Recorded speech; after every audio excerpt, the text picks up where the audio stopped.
heavy linen napkin felt rough against Vanessa's fingertips, the only grounding texture in a world that suddenly felt made of glass and judgment.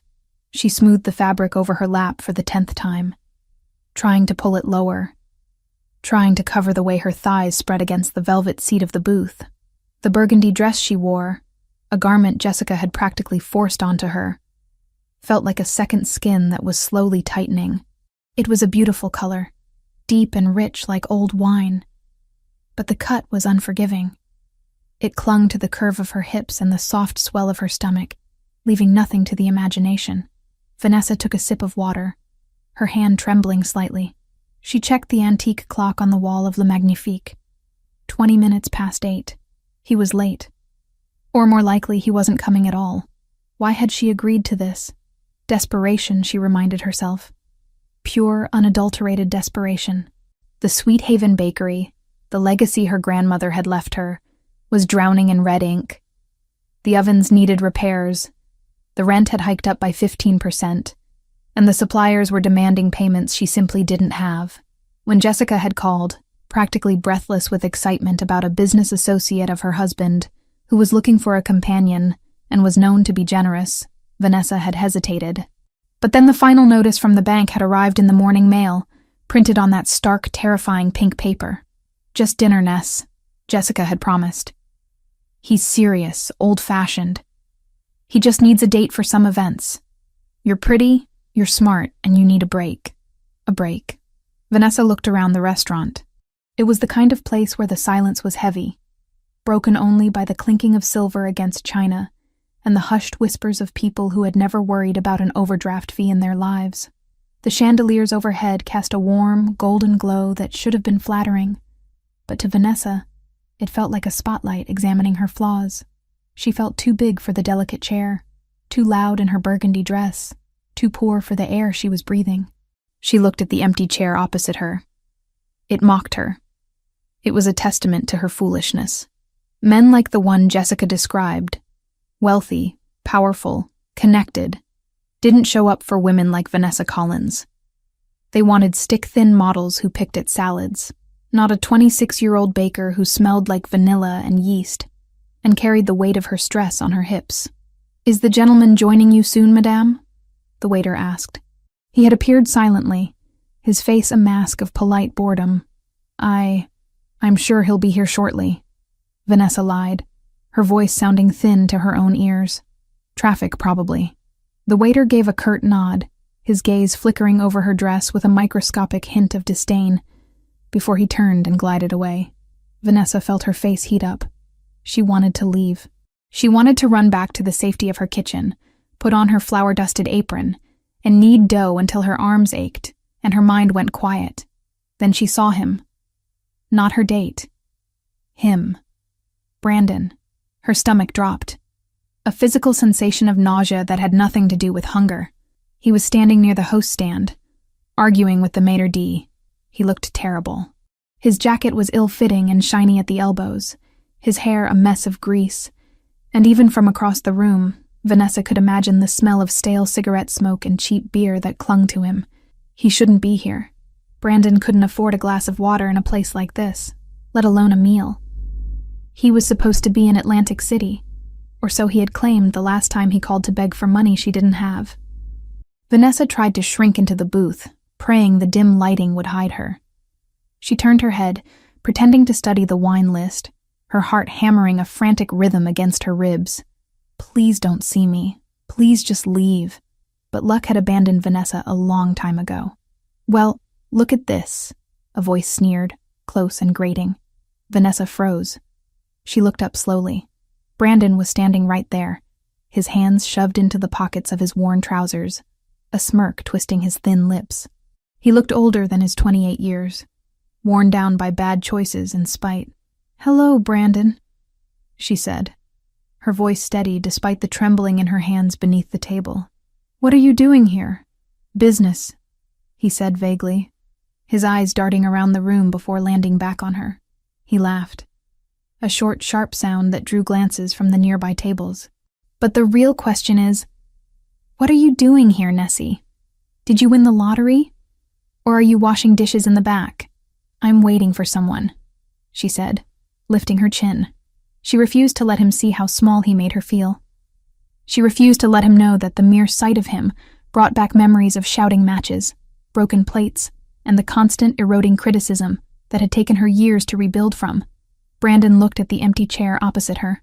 He scoffed, looking at the untouched setting, the full water glass, the bread basket that Vanessa hadn't dared to touch. Waiting, huh? He pulled the chair out. The legs scraped loudly against the parquet floor, a harsh sound that made Vanessa wince. He sat down, sprawling his legs out as if he owned the place. Let me guess. He didn't show. He's running late, Vanessa insisted, though her conviction was crumbling. Brandon reached into the bread basket and tore off a chunk of artisan sourdough. He shoved it into his mouth, chewing with his mouth open. Crumbs falling onto the pristine white tablecloth. Face it, Nessie. He took one look at you through the window and kept driving. Who's gonna want to be seen with a whale like you in a place like this? The insult landed with the precision of a practiced blow. Vanessa felt tears prick at the corners of her eyes, hot and humiliating. She gripped her napkin tighter, her knuckles turning white. Leave, Brandon, she whispered. Please, just leave. I'm doing you a favor, he said through a mouthful of bread. I'm sitting here so you don't look like such a loser. You should be thanking me. Maybe you can buy me a drink. I know you've got cash in that register at the bakery. I saw the line last week. That money is for the rent, she hissed. Get out. Or what? Brandon leaned forward, his elbows resting on the table, invading her space. His eyes were bloodshot, manic. You gonna call the waiter? Tell him your ex-husband is bothering you? I'll make a scene, Vanessa. I'll scream so loud everyone in this fancy dump will know exactly how pathetic you are. He stood you up, fatty. Is that what they're all thinking? Vanessa looked down at her lap, defeated. The shame was a heavy blanket, suffocating her. He was right. Everyone was looking. Everyone was judging. The burgundy dress felt like a costume on a clown. She started to reach for her purse, thinking that if she just gave him $20, maybe he would go away. Maybe she could salvage a scrap of dignity and run out the back door. She didn't see the shadow that fell over the table. She didn't notice the way the air seemed to grow colder, sharper, charged with a sudden, terrifying electricity. She only realized something had changed when Brandon stopped chewing. Brandon's eyes, which had been full of malice a second ago, suddenly widened. His gaze fixed on something behind Vanessa, or rather someone standing directly behind him. The color drained from his face so fast it was as if someone had pulled a plug. His mouth hung open, a half-chewed piece of bread visible on his tongue. Vanessa frowned, confused by his sudden paralysis. Then a hand appeared. It was a large hand, pale and strong, with long fingers that looked like they could play a piano or snap a neck with equal ease. The hand landed on Brandon's shoulder. It didn't strike him. It just rested there, but the weight of it seemed to crush Brandon into the seat. You seem comfortable, a voice said. It was a baritone, deep and smooth like dark chocolate, but laced with a menace so potent it made the fine hairs on Vanessa's arms stand up. It wasn't a question. It was a statement of fact that carried a death sentence. Brandon started to tremble. Visibly tremble. The water glass on the table shook in sympathy with his knees hitting the underside of the table. Mr. Rinaldi, Brandon stammered, his voice cracking an octave higher than usual. I didn't know. I was just... The question isn't what you know, Brandon, the man said. His thumb brushed casually against the fabric of Brandon's cheap jacket. A gesture that looked gentle but clearly held Brandon pinned in place. The question is why you are breathing my air. Vanessa stared. Who was this? And how did Brandon know him? The man leaned down. Vanessa finally saw his face. He was striking. That was the only word for it. He had hair as black as ink, cut short and precise. His skin was pale, contrasting sharply with the dark, heavy brows that framed eyes of the deepest brown Vanessa had ever seen.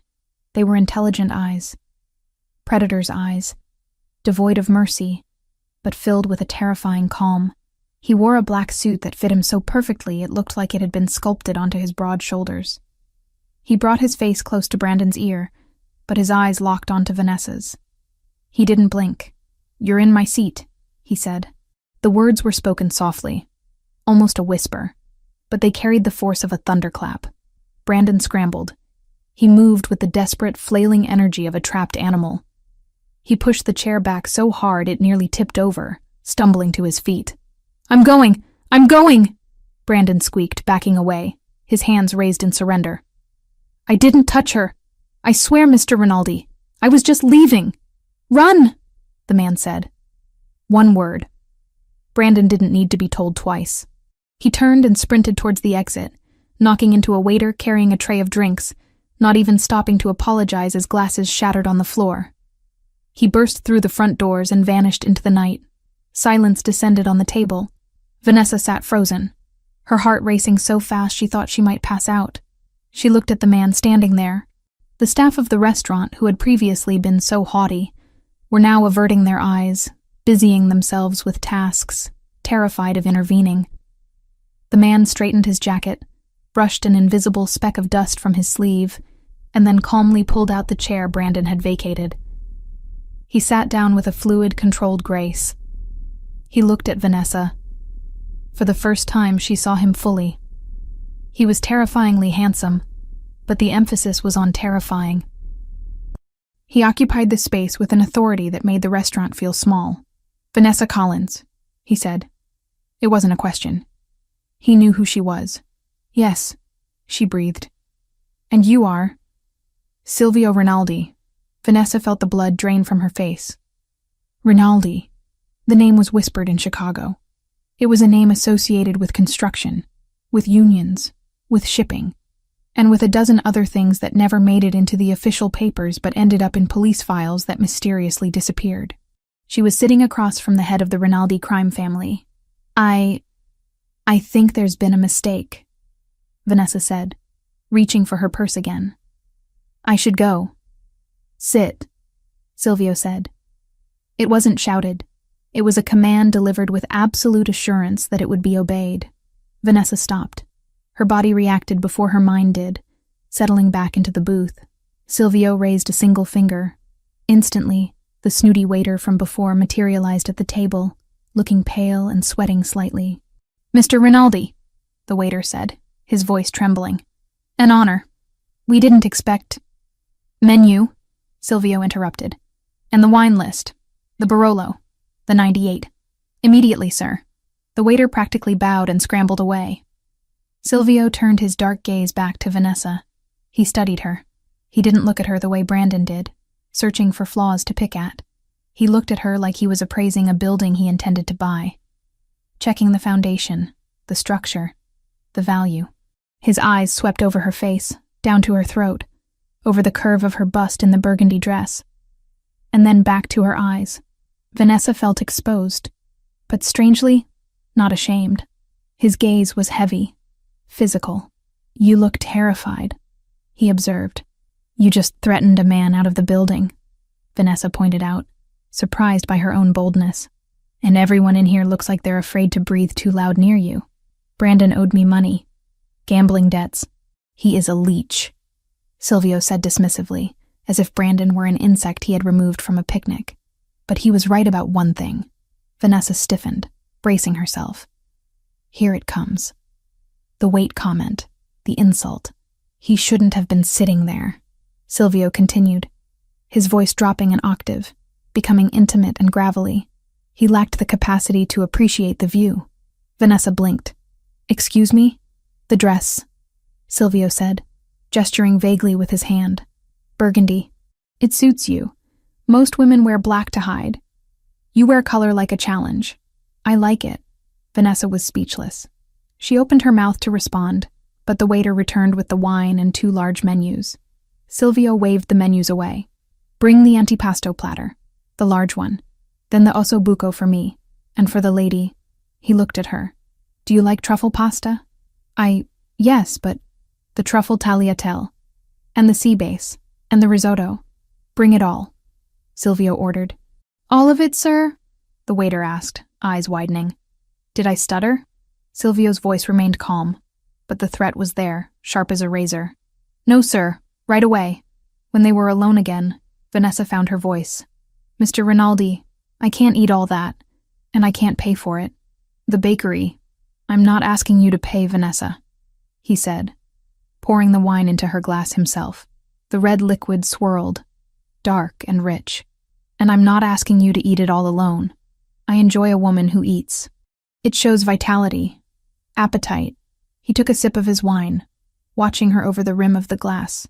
Eat, drink. Then we discuss business. Vanessa took the glass. Her hand was steadier now. The surreal nature of the evening had numbed her panic into a strange curiosity. She drank. The wine was exquisite, velvet on her tongue. What business? She asked. Jessica said you needed a date, but men like you don't need blind dates to find women. Silvio set his glass down. He leaned forward, his elbows on the table, mirroring the position Brandon had taken. But where Brandon had been intrusive, Silvio was conspiratorial. You are correct. I don't need a date, I need a wife. Vanessa choked on her wine. She coughed, patting her chest. A what? A wife, Silvio repeated calmly. A fiancé, initially, for a period of 1 year. You're joking, Vanessa said. I don't even know you. You don't know me. I know you own Sweet Haven Bakery on 4th Street, Silvio recited, ticking points off on his fingers. I know you inherited it from your grandmother, Rose. I know you are 3 months behind on your mortgage, 2 months behind on supplier payments, and that the city inspector is coming next week to check your ventilation system, which will fail because you can't afford the repairs. You need $80,000 to clear the immediate debt, and another $40,000 to stabilize the business. Vanessa stared at him, horror dawning. How do you know that? Did you investigate me? I investigate everyone I intend to do business with, Silvio said. Jessica recommended you. She said you were hardworking, loyal to a fault, and desperate enough to listen. That's incredibly insulting, Vanessa said, though she couldn't deny the accuracy. It is pragmatic, Silvio countered. Here's the situation, Vanessa. I am expanding my legitimate business interests, real estate, construction. To secure a contract for the new waterfront development, I need the approval of the city council. The chairman is a man of traditional values. He trusts family men. He does not trust bachelors with rumors of criminal ties. So you want to rent a family, Vanessa summarized, her brow furrowing. I want to project stability, Silvio corrected. I need a woman who looks like she belongs in a home, not a nightclub. Someone who works with her hands. A baker. It's wholesome. It's perfect. And in exchange? In exchange, I write a check tomorrow morning for the full amount of your debts. All of them. The mortgage, the suppliers, the repairs. I will also provide a monthly stipend for your personal expenses. You will live in my house, for appearance's sake. But you will have your own wing. You will accompany me to events. You will smile. You will wear the ring. He reached into his jacket pocket and pulled out a velvet box. He placed it on the table and slid it across the white tablecloth.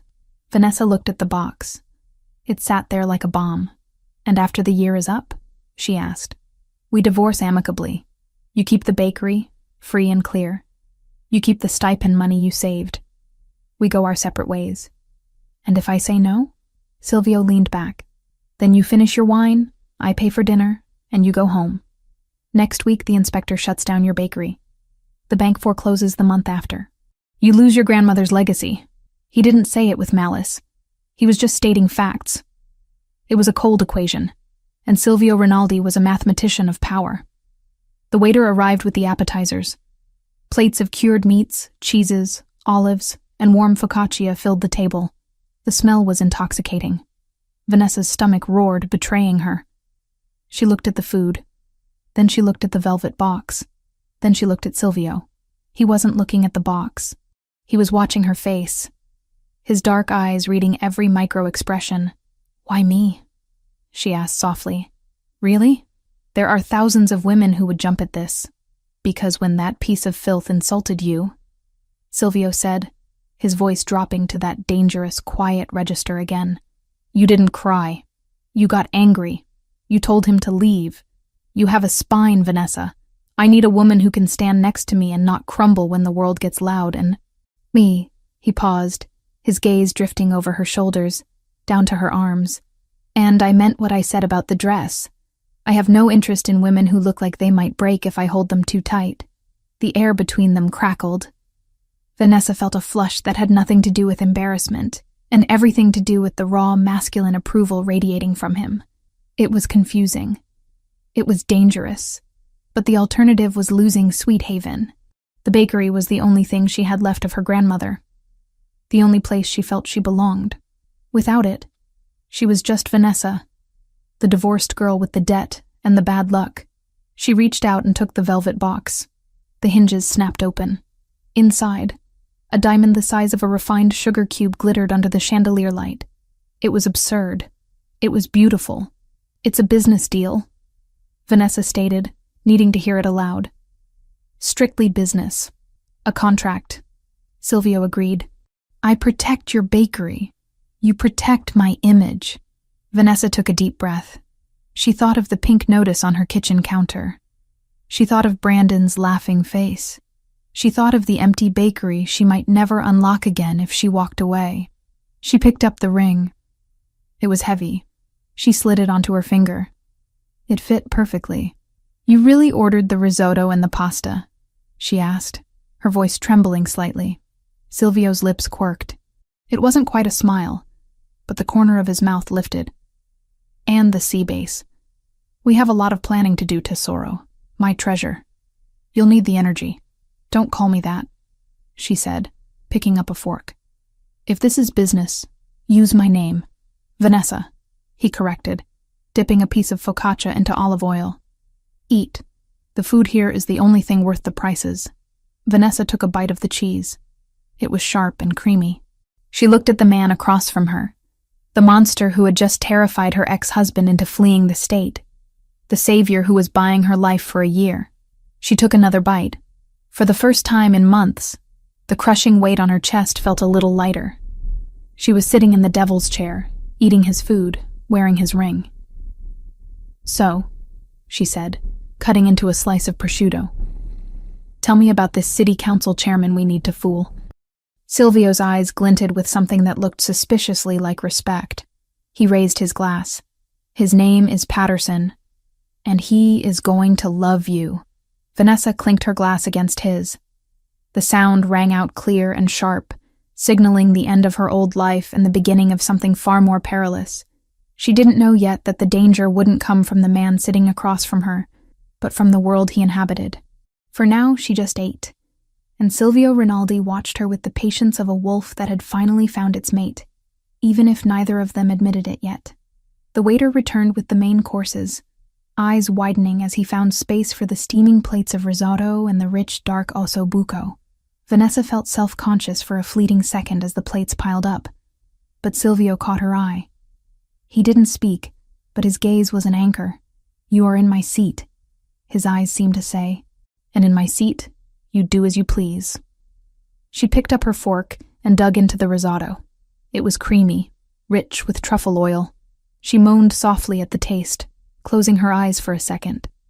When she opened them, Silvio was staring at her mouth, his pupils blown wide. He took a slow sip of his wine, never breaking contact. "Good?" he asked. "Incredible," she admitted. "Good," he said, his voice rough.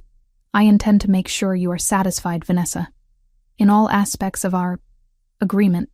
Vanessa felt a shiver race down her spine. The line between business and whatever this was had just blurred, and the ink on the verbal contract wasn't even dry. But as she looked at the ring flashing on her hand, and the man who commanded the room with a tilt of his head, she decided she wouldn't run. She would stay. She would eat. And she would survive. The morning edition of the Chicago Tribune lay open on the stainless steel counter of Sweet Haven Bakery, the paper edges curling slightly from the heat of the ovens. The headline was bold, presumptuous, and impossible to ignore. Rinaldi's secret romance, the boss, and the confectioner. Beneath the text sat a grainy but undeniable photograph taken the previous night. It showed Silvio Rinaldi guiding Vanessa out of Le Magnifique, his hand placed possessively on the small of her back. The camera had caught her profile, the curve of her jaw, and the glint of the massive diamond on her finger, but it was the way Silvio loomed over her, protective, substantial, and terrifying, that dominated the frame. Vanessa stared at the image, her hands buried deep in a mound of sourdough. The rhythmic motion of kneading was usually her meditation, the only way to quiet the anxious hum in her mind. But today, even the familiar texture of the dough couldn't ground her. She looked at the ring on her left hand.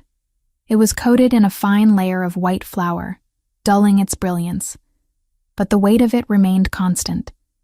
It felt heavier than the cast-iron skillets she hauled from the back room. "You look like you're trying to strangle that dough, Ness," a voice called out from the front.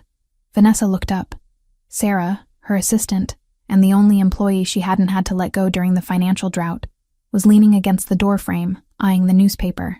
"It's just strange," Vanessa admitted, pushing a stray lock of hair back with her forearm to avoid getting flour on her face. "Seeing myself there, next to him, it looks like a movie poster for something bad. It looks like you won the lottery," Sarah corrected, walking over to tap the picture of the diamond. "Do you know what people are saying? They're saying he's finally settling down, that he bought out your debt because he's smitten. If they only knew. If they only knew he's doing it to impress a city council chairman," Vanessa muttered, punching the dough down one last time. "It's a costume, Sarah. The ring, the dress, the dinner. It's all just high-stakes theater." "Well, the theater just paid our electricity bill," Sarah reminded her gently. "The lights are on, the ovens are hot, and we have 3 wedding cake orders since 8 a.m. People are curious. They want to buy bread from the woman who tamed the wolf." Vanessa sighed, wiping her hands on a towel. Sarah was right. The influx of cash Silvio had transferred that morning, an amount so large it made Vanessa dizzy to look at the banking app, had solved every immediate problem. The red ink was gone. The threat of eviction had evaporated. But in its place was a new kind of pressure. She was no longer just a baker. She was public property, and she was the declared property of a man who made police officers nervous. Across town, in a dilapidated apartment complex that smelled of mildew and stale grease, the newspaper had a very different effect. Brandon sat on the edge of a mattress that had seen better days, his hands shaking as he held the page up to the light of a flickering bulb. He read the headline again. Then he looked at the picture. He looked at the diamond on Vanessa's finger. "No way," he whispered, a hysterical giggle bubbling up in his throat. No freaking way. He had run from the restaurant the night before, terrified out of his mind. Rinaldi's reputation was not a myth. People who crossed the family didn't just get beaten up. They disappeared into the foundations of new high-rises. Brandon had spent the night shivering in a 24-hour laundromat, expecting a black car to pull up and finish him off. But now he saw this. "She's marrying him?" Brandon stood up, pacing the small room. He kicked a pile of empty takeout containers out of his way. "Vanessa? My Vanessa? The girl who cries over stray cats? She's playing house with the Rinaldi boss?" His phone buzzed on the floor. He didn't need to look to know who it was. The Albanians. He owed them $12,000, and the interest was compounding by the hour. They had given him until Friday. It was Thursday. Brandon looked back at the paper. Vanessa had always been soft. She was easy to manipulate. He had spent 5 years gaslighting her, making her feel small, taking her money, and convincing her it was her fault. She was weak.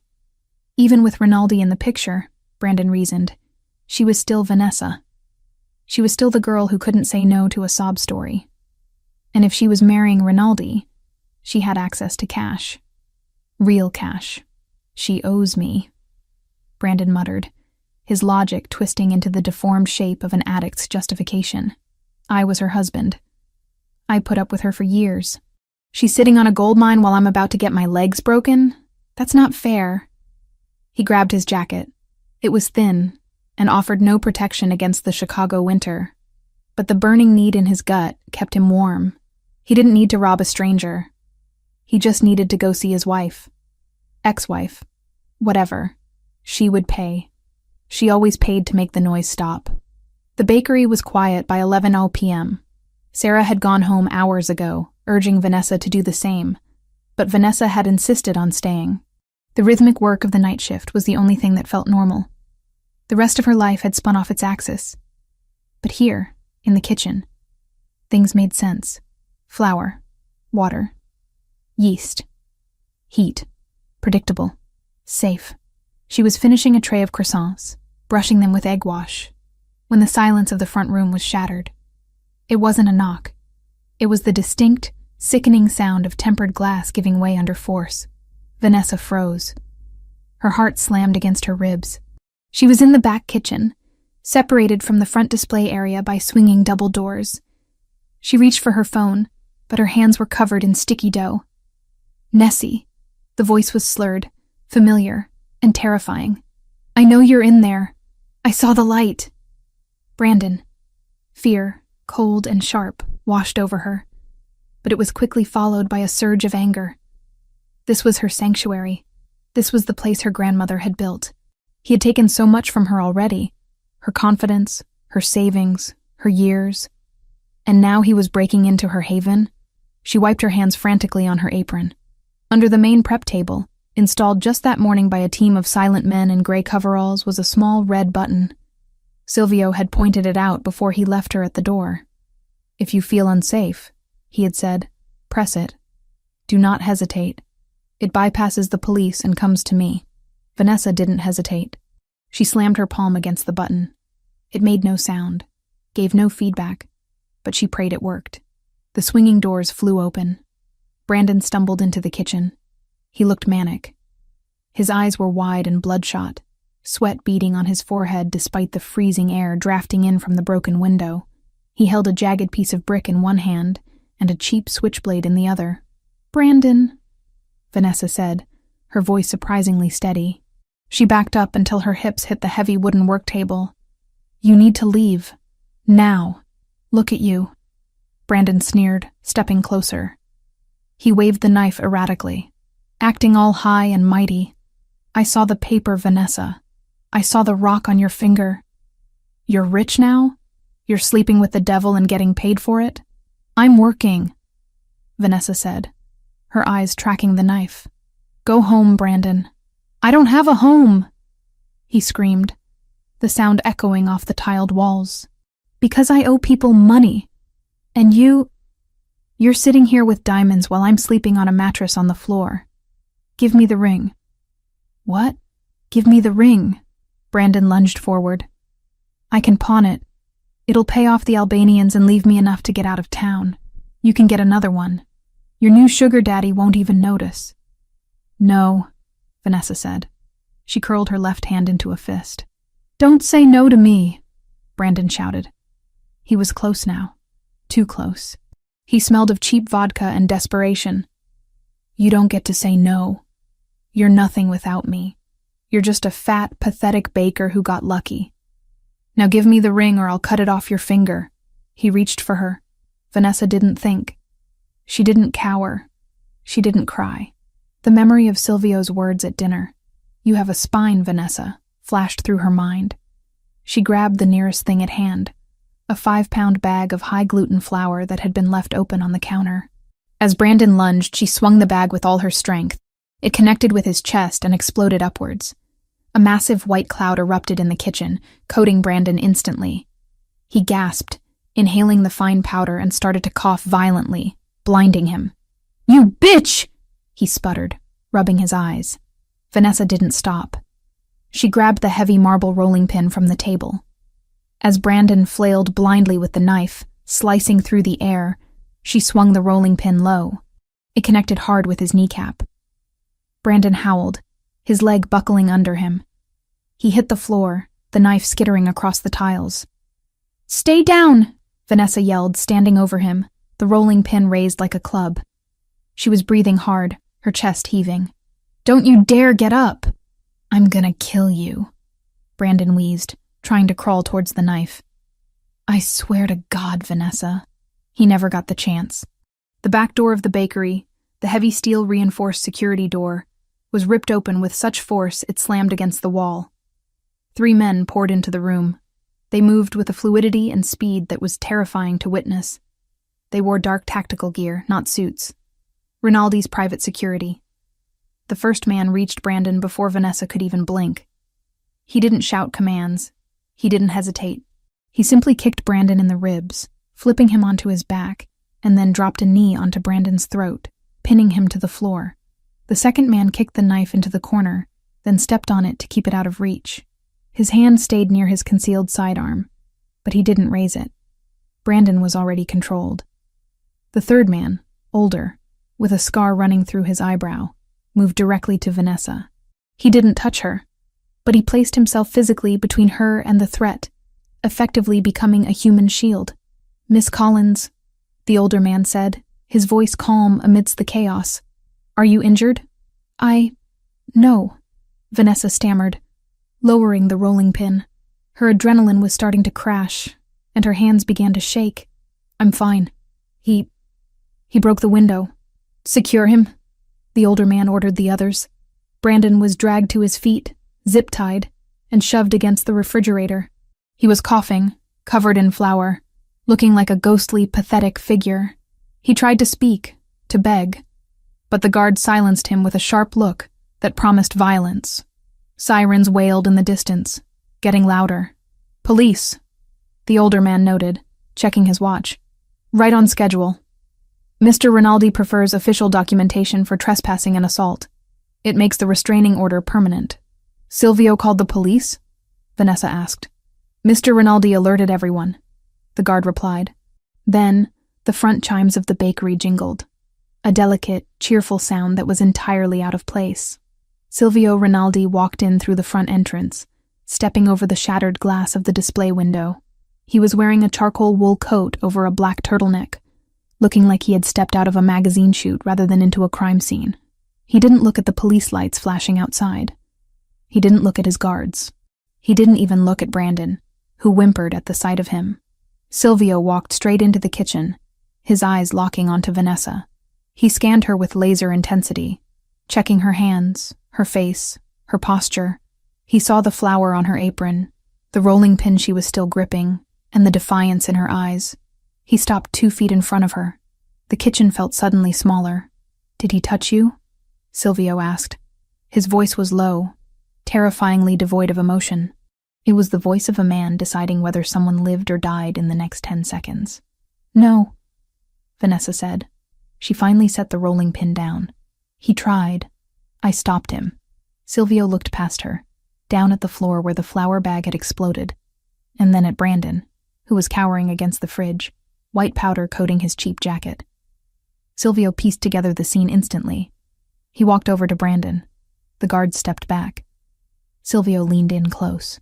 Brandon was trembling so violently his teeth chattered. "You are lucky," Silvio whispered, loud enough for Vanessa to hear. "You are lucky she is a better person than I am. Because if she had not handled you, I would have removed you piece by piece." "I just wanted the ring," Brandon sobbed. "I owe the Albanians. They're going to kill me." Silvio straightened up, a look of disgust crossing his face. "The Albanians are a business problem. You are a pest. The police will take you now.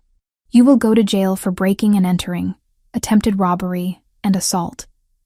And inside, you will pray that I do not decide to reach you there." He signaled the guards. They dragged Brandon out the back door, just as the uniformed officers entered the front. Silvio turned his back on the commotion, focusing entirely on Vanessa. He took a handkerchief from his pocket and reached out, gently wiping a smudge of flour from her cheek. His touch was warm, startlingly tender after the violence of his words.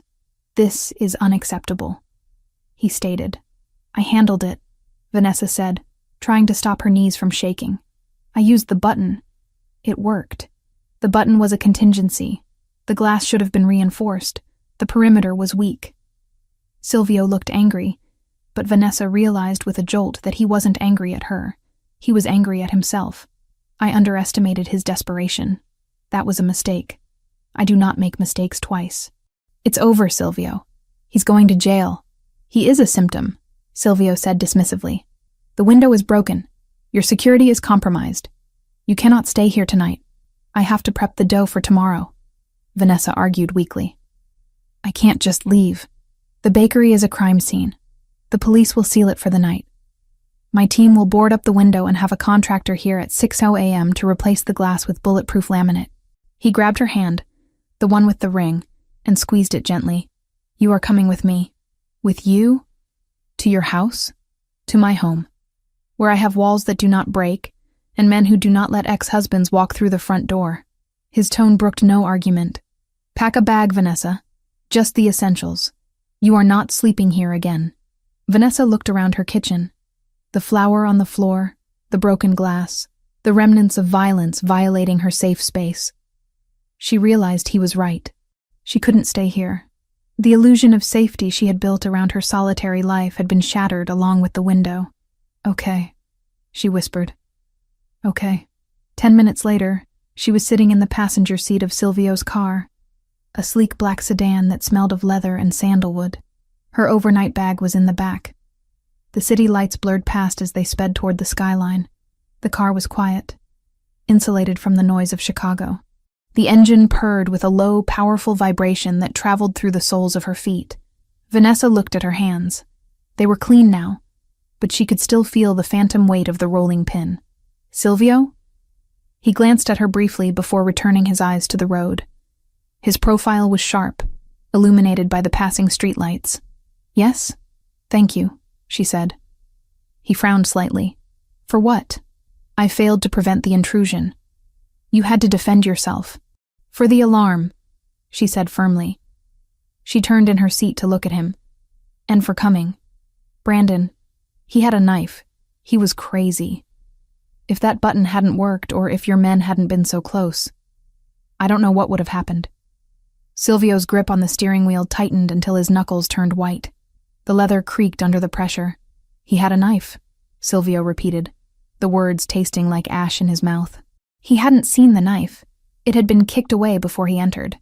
The knowledge that the threat had been lethal, not just physical, shifted something in the atmosphere of the car. Yes, but I'm okay, Vanessa said softly. Because of you. So thank you. I mean it. I'm not used to anyone having my back. Silvio slowed the car as they approached the private ramp of a high-rise building. He stopped the vehicle at the security checkpoint, waiting for the gate to rise. He turned to her fully then.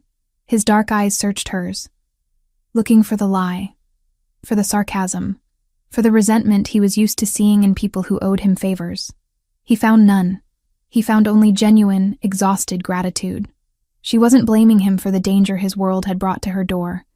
She was thanking him for the shield he had offered. It disarmed him.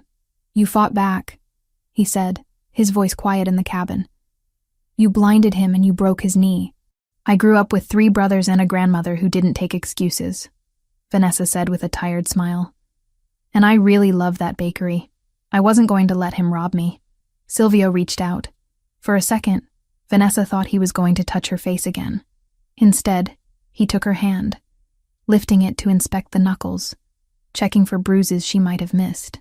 You are a dangerous woman, Vanessa Collins, he murmured. My men said you looked like a Valkyrie covered in flour. Is that a compliment? In my world. Silvio brought her hand to his lips, brushing a kiss against her knuckles that sent a jolt of electricity straight to her heart. It is the highest compliment possible. The gate rose. Silvio drove the car into the underground sanctuary of his building. We are here, he announced. My penthouse is on the top floor. You will have the guest suite. It has a lock on the inside. You are safe now. Vanessa nodded, feeling a heavy wave of fatigue finally crash over her. What about Brandon? You said the Albanians. Brandon is in police custody, Silvio said, his voice hardening. He is safe from the Albanians for tonight. But the Albanians, they are a different problem. They saw the news too. They know you are with me. Does that mean I'm a target? It means, Silvio said, killing the engine and plunging them into darkness, that you are the most valuable thing in this city right now. And I do not let anyone touch what is mine. The possessiveness in his voice should have terrified her. It was primal, archaic, but after the glass, the knife, and the cold wind of the broken window, Vanessa didn't feel fear.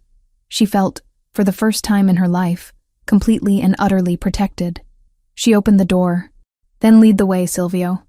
I'm tired of fighting alone. Silvio got out and walked around the car to open her door, offering her his hand. As she took it, she realized that the contract, the business deal for 1 year, had already shifted. It wasn't just about appearances anymore. He had given her a weapon, and she had used it. They were partners in violence now. And as they walked toward the elevator, Vanessa Collins, the baker who wore burgundy to defy the world, realized she didn't want to let go of the Mafia Boss's hand. The penthouse was not a home. It was a glass cage suspended 50 stories above the Chicago skyline. Everything in Silvio Rinaldi's sanctuary was sleek, monochrome, and cold. The floors were polished black marble that seemed to swallow the light. The furniture was angular Italian leather that looked uncomfortable to sit on. And the walls were adorned with abstract art that cost more than Vanessa's entire bakery, but evoked zero emotion. There were no photographs, no knickknacks, no signs that a human being actually lived there, only that a very wealthy ghost haunted the premises. Vanessa had been living in the guest wing for 3 days, and the silence was beginning to itch under her skin. She had spent the first 24 hours sleeping, the adrenaline crash from the break-in leaving her comatose. But now, she was awake. She was restless. And she was hungry. More importantly, she needed to bake. It was a compulsion, a way to reclaim control when her world felt like it was spinning off its axis. When Silvio stepped out of the private elevator at 7 in the evening, loosening his silk tie, he stopped dead in his tracks. He didn't smell the usual sterile scent of ozone and expensive cleaning products. He smelled garlic. He smelled roasting tomatoes. He smelled yeast and caramelized sugar. He walked into the open-concept kitchen, a space that was usually pristine and empty, and found chaos. Vanessa was there, wearing one of his spare black t-shirts that hung loosely over her leggings, her hair tied up in a messy bun secured with a chopstick. She had music playing from her phone, some old Motown track, and she was dancing slightly as she pulled a tray of focaccia out of the industrial oven. "What are you doing?" Silvio asked. Vanessa jumped, nearly dropping the tray. She spun around, breathless, her face flushed from the heat of the oven. "Jesus, you move like a vampire." "Put a bell on, Rinaldi." Silvio walked further into the room, eyeing the flour dusted across his black granite countertops. "You are cooking." "I'm stress baking," she corrected. "And then I got hungry. And I assumed you eat something other than the souls of your enemies, so I made lasagna, from scratch. The pasta sheets are drying over there." She pointed to a rack she had improvised using 2 chairs and a broom handle. Silvio stared at the broom handle.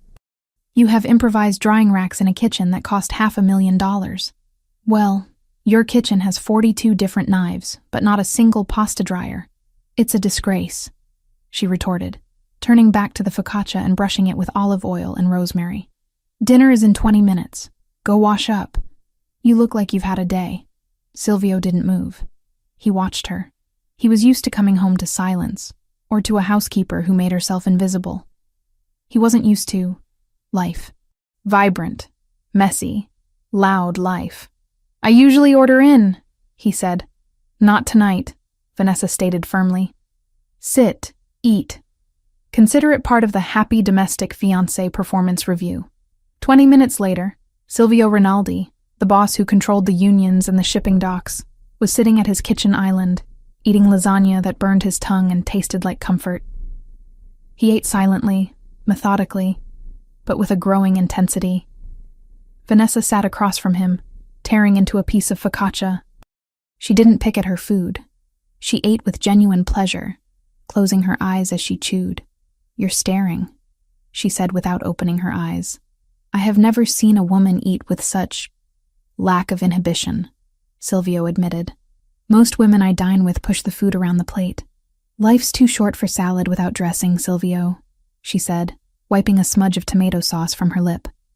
"My grandmother used to say that you can't trust people who don't eat. It means they're hiding something." "I hide many things," Silvio said darkly. "Does that mean you don't trust me?" "I trust you to keep me safe," Vanessa replied, meeting his gaze. "I trust you to keep your word about the bakery. The rest? I think you're just lonely and you have too much money to know how to fix it." Silvio froze. The fork hovered halfway to his mouth. No one spoke to him like that. No one dared to analyze him, let alone pity him. But instead of anger, he felt a strange, twisting sensation in his gut. "Finish your wine," he said abruptly, standing up and taking his plate to the sink. "Tomorrow we have an appointment. You need clothes. The gala is coming up, and my team tells me you have nothing appropriate for the season." "I have clothes," Vanessa protested. "You have aprons and sweaters," Silvio corrected. "Tomorrow we go to Madame Elise's. Be ready at 10. Madame Elise's was not a store. It was a temple of exclusion.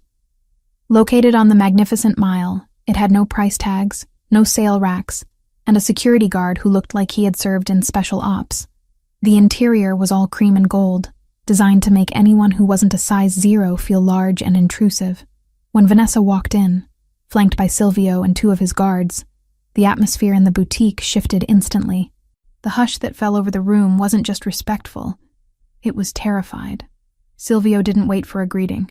He walked to the center of the room and sat on a velvet ottoman, crossing his legs. "We need a gown for the winter gala, and a wardrobe for the season. Coats, daywear, shoes."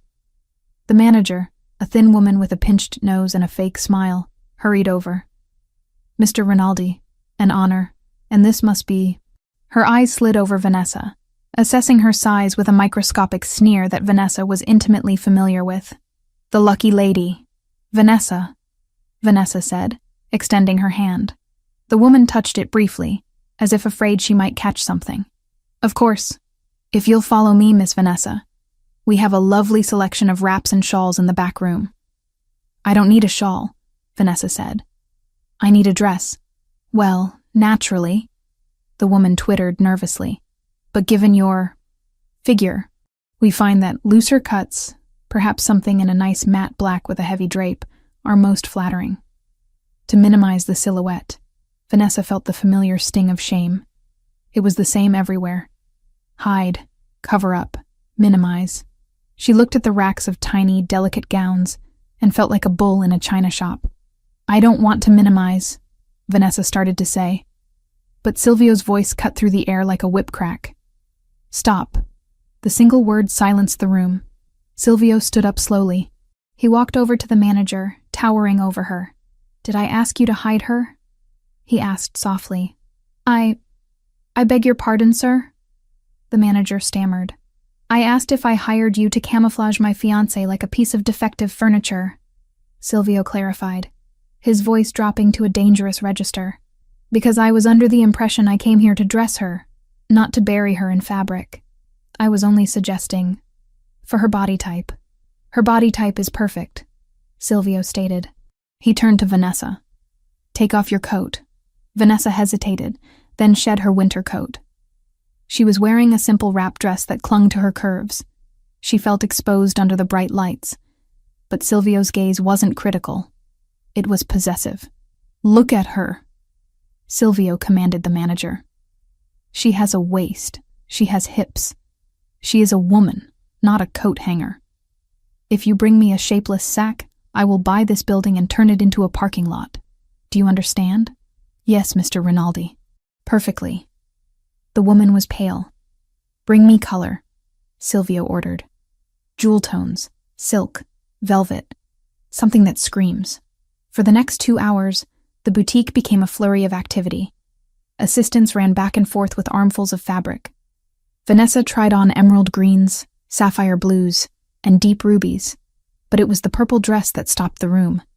It was a deep, royal purple, the color of bruised plums and royalty. It was silk satin, cut on the bias so it flowed over her body like liquid water.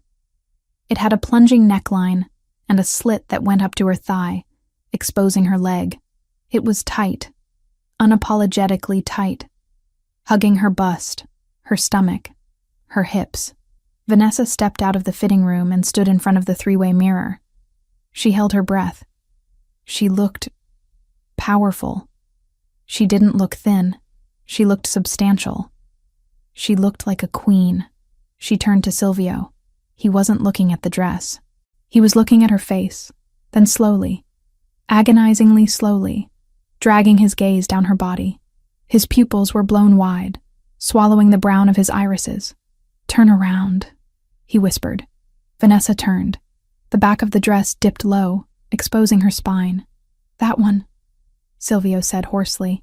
"It's a bit much," the manager tried to say, recovering some of her snobbery. Perhaps a bolero jacket to cover the arms? Silvio didn't even look at the woman. Burn the bolero. She wears the dress as it is. We don't hide works of art in the basement.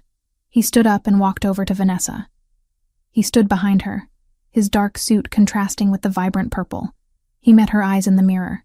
"You are breathtaking," he said, his voice rough. "Do not let anyone ever tell you to cover this up." Vanessa felt tears prick her eyes, not from sadness, but from a sudden, overwhelming sense of being seen. For years, Brandon had told her she was too much, too loud, too big, too emotional. Silvio looked at her, too much, and demanded more. "Okay," she whispered. "We'll take the dress.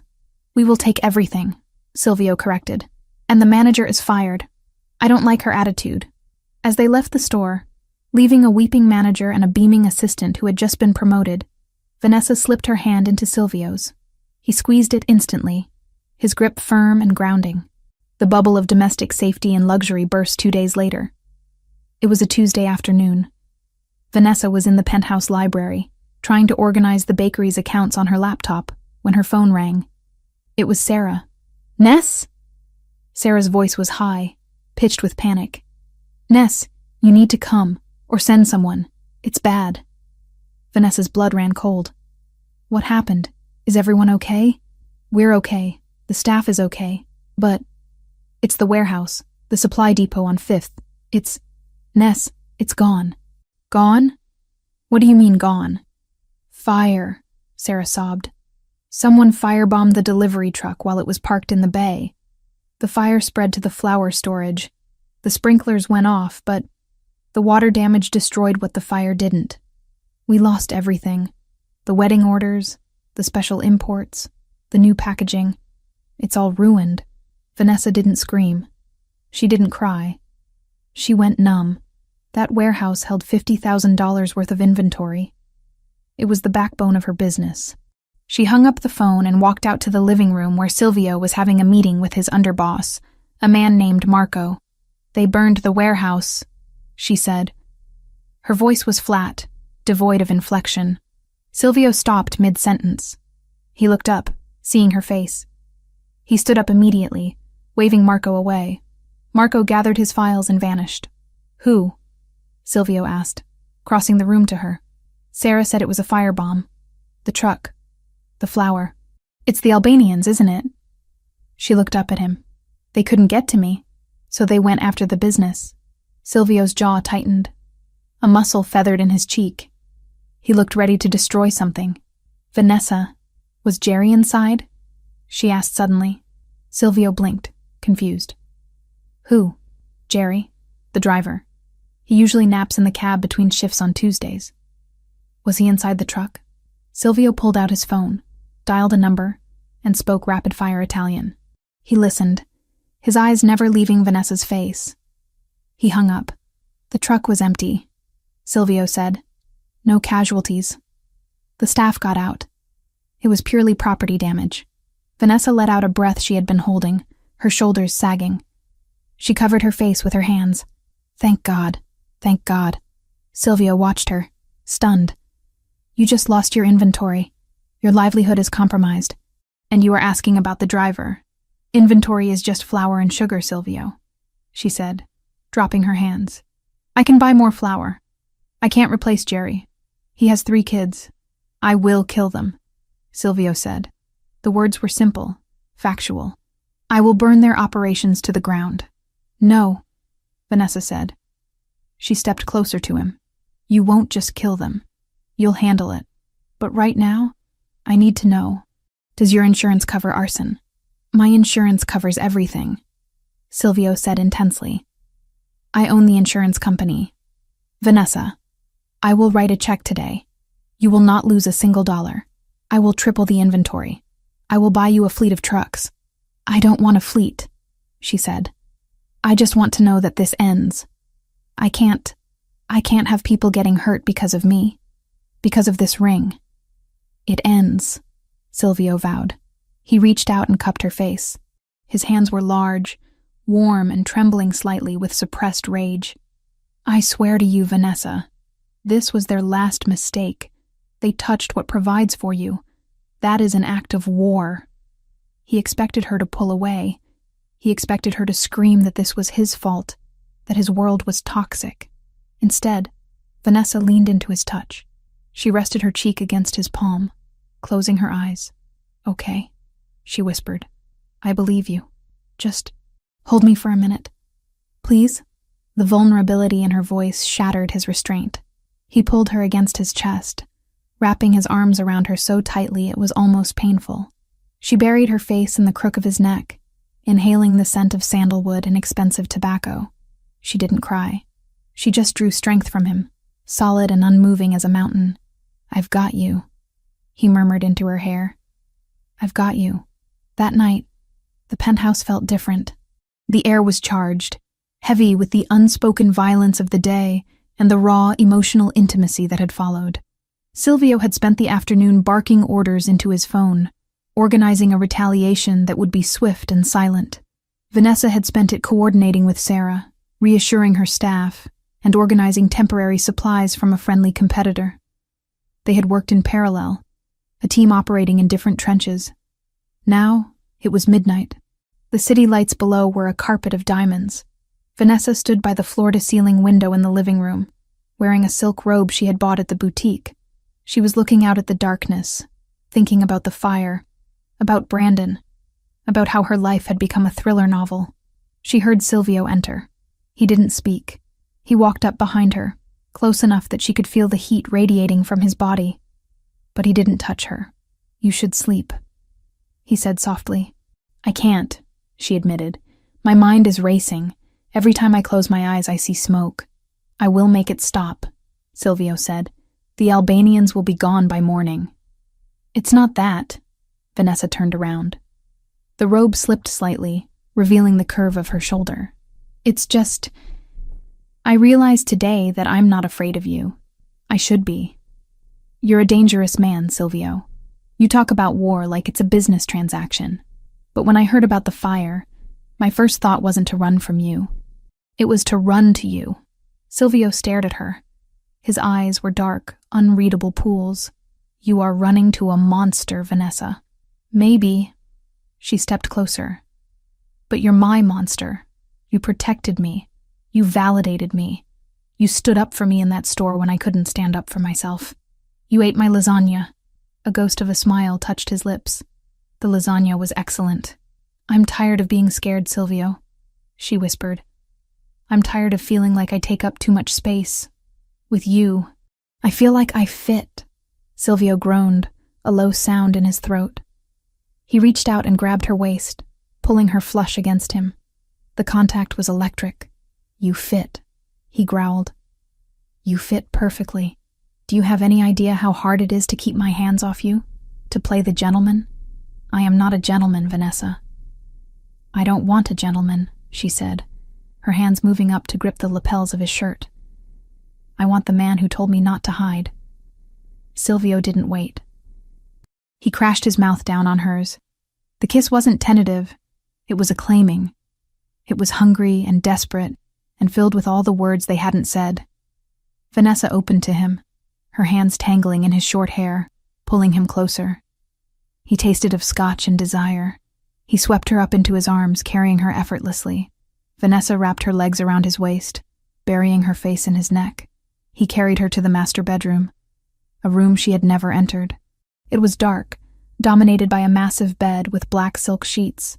He laid her down, following her down instantly, his weight a heavy, comforting blanket. "Tell me to stop," he warned, hovering over her, his eyes scanning her face. "Tell me to leave, and I will walk out that door and sleep on the floor." "Don't you dare," she breathed. He untied her robe. It fell open. Vanessa felt a flicker of the old insecurity. The bright lights of the city filtered in through the window. She wasn't wearing shapewear. She wasn't posing. She was just there, soft and curved and real. "Silvio, She started to cover herself. He caught her hands. He pinned them to the mattress above her head. "No," he commanded. "Look at me." She looked at him. "You are magnificent," he said, his voice thick with reverence. "Every inch of you. Softness where I am hard. Warmth where I am cold. He lowered his head and kissed the curve of her hip. Vanessa gasped. He kissed her stomach, murmuring Italian praises against her skin. He didn't rush past the parts of her body she had learned to hate. He lingered on them. He worshipped them. Beautiful. He whispered against her skin. A queen. When he finally entered her, it was slow, intense, and earth-shattering. There was no pain, only a sense of absolute fullness. Vanessa cried out, arching against him, and Silvio caught her cry with his mouth. Mine. He growled against her lips. You are mine, Vanessa. No one hurts you. No one touches you. I will burn the world before I let you go. I'm yours. She sobbed, clutching his shoulders. I'm yours. It wasn't just sex. It was a sealing of the pact. In the darkness of the penthouse, amidst the ruins of her bakery and the threats of a turf war, Vanessa Collins found her sanctuary. It wasn't in a building. It was in the arms of the man who looked at her scars and her curves and saw a masterpiece. Afterward, they lay tangled in the sheets. Silvio pulled the duvet up over them, tucking it around her shoulders with surprising gentleness. He pulled her back against his chest, his arm draped protectively over her waist. The gala is in 2 days, he said into the silence, his voice sleepy but alert. I know, Vanessa murmured, tracing the muscles of his forearm. You will wear the purple dress, he said, and you will wear the necklace I have in the safe, and everyone in that room will know exactly who you belong to. Is that a threat, Mr. Rinaldi? She teased sleepily. It is a promise, Mrs. Rinaldi to be. He kissed the top of her head. Sleep now. Tomorrow we rebuild your empire. Tonight, you just rest. Vanessa closed her eyes. The fear of the Albanians was still there, lurking in the back of her mind. But as she drifted off to the steady rhythm of Silvio's heartbeat, she knew one thing for certain. She wasn't the victim anymore. She was the consort. And God help anyone who tried to burn her down again. The Rinaldi Foundation Winter Gala was not merely a party. It was a coronation, held in the grand ballroom of the Drake Hotel. It was the singular night of the year where the lines between Chicago's legitimate elite and its shadow rulers blurred under the cover of charity and champagne. For Vanessa, standing in front of the floor-to-ceiling mirror in the penthouse dressing room, it felt less like a celebration and more like preparing for battle. She smoothed her hands down the front of the dress Silvio had commissioned for her. It was not the purple silk she had worn at the boutique, though that hung in her closet like a trophy. This was something else entirely. It was liquid gold. The fabric was a heavy, metallic lame that looked like molten metal poured directly over her skin. It possessed no structure of its own, relying entirely on her body to give it shape. It clung to the slope of her breasts, cinched tight at her waist, and flared dramatically over her hips, cascading to the floor in a pool of shimmering light. It was a dress that demanded attention, a dress that refused to apologize for the space it occupied. Turn around. Silvio's voice came from the doorway. Vanessa didn't jump. She had grown used to the way he moved, silent as a panther on the marble floors. She turned slowly, the gold fabric catching the light with every movement. Silvio stood in the frame, wearing a tuxedo that fit him with lethal precision. The stark black of the wool made his skin look paler, his eyes darker. He stopped a few feet away from her, his hands twitching at his sides as if he were restraining himself from reaching out. He didn't say a word. He just looked. He looked at her with a hunger that made her knees weak, a raw, possessive intensity that stripped away the air in the room. Is it too much? Vanessa asked, her voice breathless. I feel like a walking Oscar statue. You look like a deity, Silvio corrected, his voice rough. He stepped closer, entering her personal space. You look like something men would start wars over. Gold was the right choice. It is the only metal precious enough to touch you. He reached into his jacket pocket and pulled out a long, flat velvet case. Turn around again, hair up. Vanessa obeyed, sweeping her heavy brown curls off her neck. She felt the cold metal of a necklace against her skin, followed by the warmth of Silvio's fingers as he fastened the clasp. Look, he commanded. Vanessa looked in the mirror. Resting against her collarbone was a necklace of yellow diamonds, heavy and intricate. It was a piece of jewelry that cost more than her entire neighborhood block. "Silvio," she whispered, touching the stones. I can't wear this. It's too much responsibility." "It is not a gift," Silvio said, his eyes meeting hers in the reflection. He placed his hands on her bare shoulders, his thumbs tracing the line of her neck. "It is a collar. Tonight, everyone in that room needs to know exactly who you are. You are not just my fiancé. You are the Rinaldi matriarch. You wear the family vault around your neck, so that the wolves know you are protected." "The wolves," Vanessa repeated, the reality of the evening settling in. The fire at the warehouse had been extinguished, the mess cleaned up, but the threat of the Albanian faction still loomed like smoke in a dark room. "Do you think they'll be there tonight?" "The Albanians were not invited, but their eyes will be watching," Silvio said, his expression hardening. "Security is tighter than the White House. I have 50 men in the perimeter. You are safe, Vanessa. I promise you." He turned her around to face him, his grip on her shoulders firm. "But you stay by my side. You do not go to the restroom alone. You do not step out for air.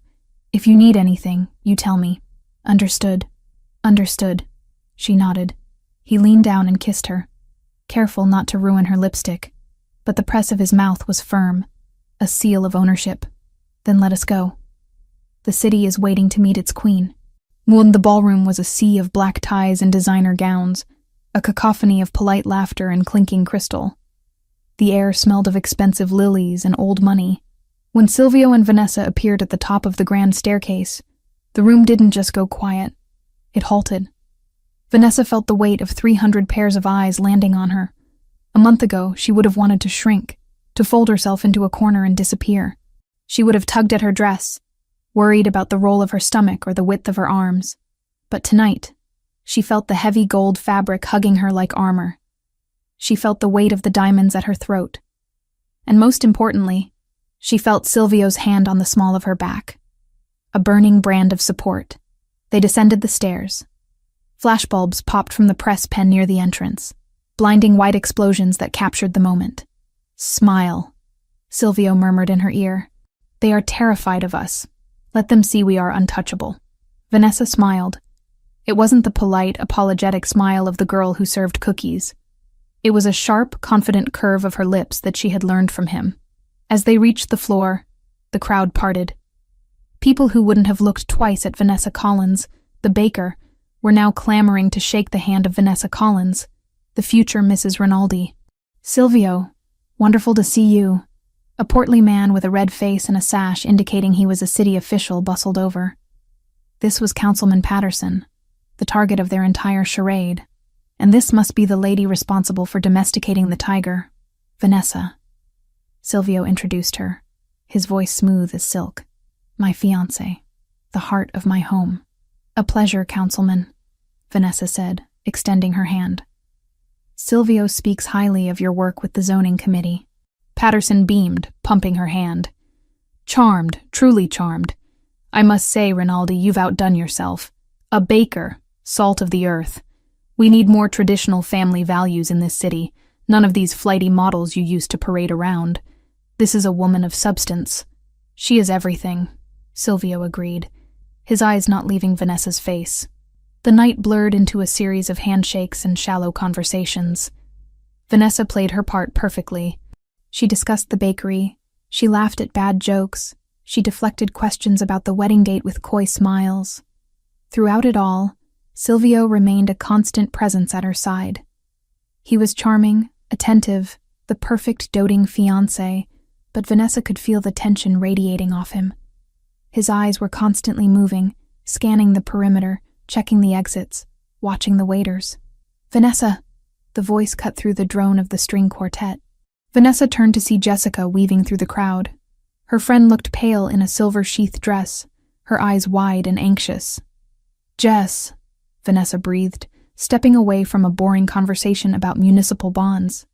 Jessica practically collapsed into Vanessa, hugging her tightly. "Oh my God, Ness. I am so sorry. I am so sorry." "Sorry for what?" Vanessa asked, pulling back to look at her friend.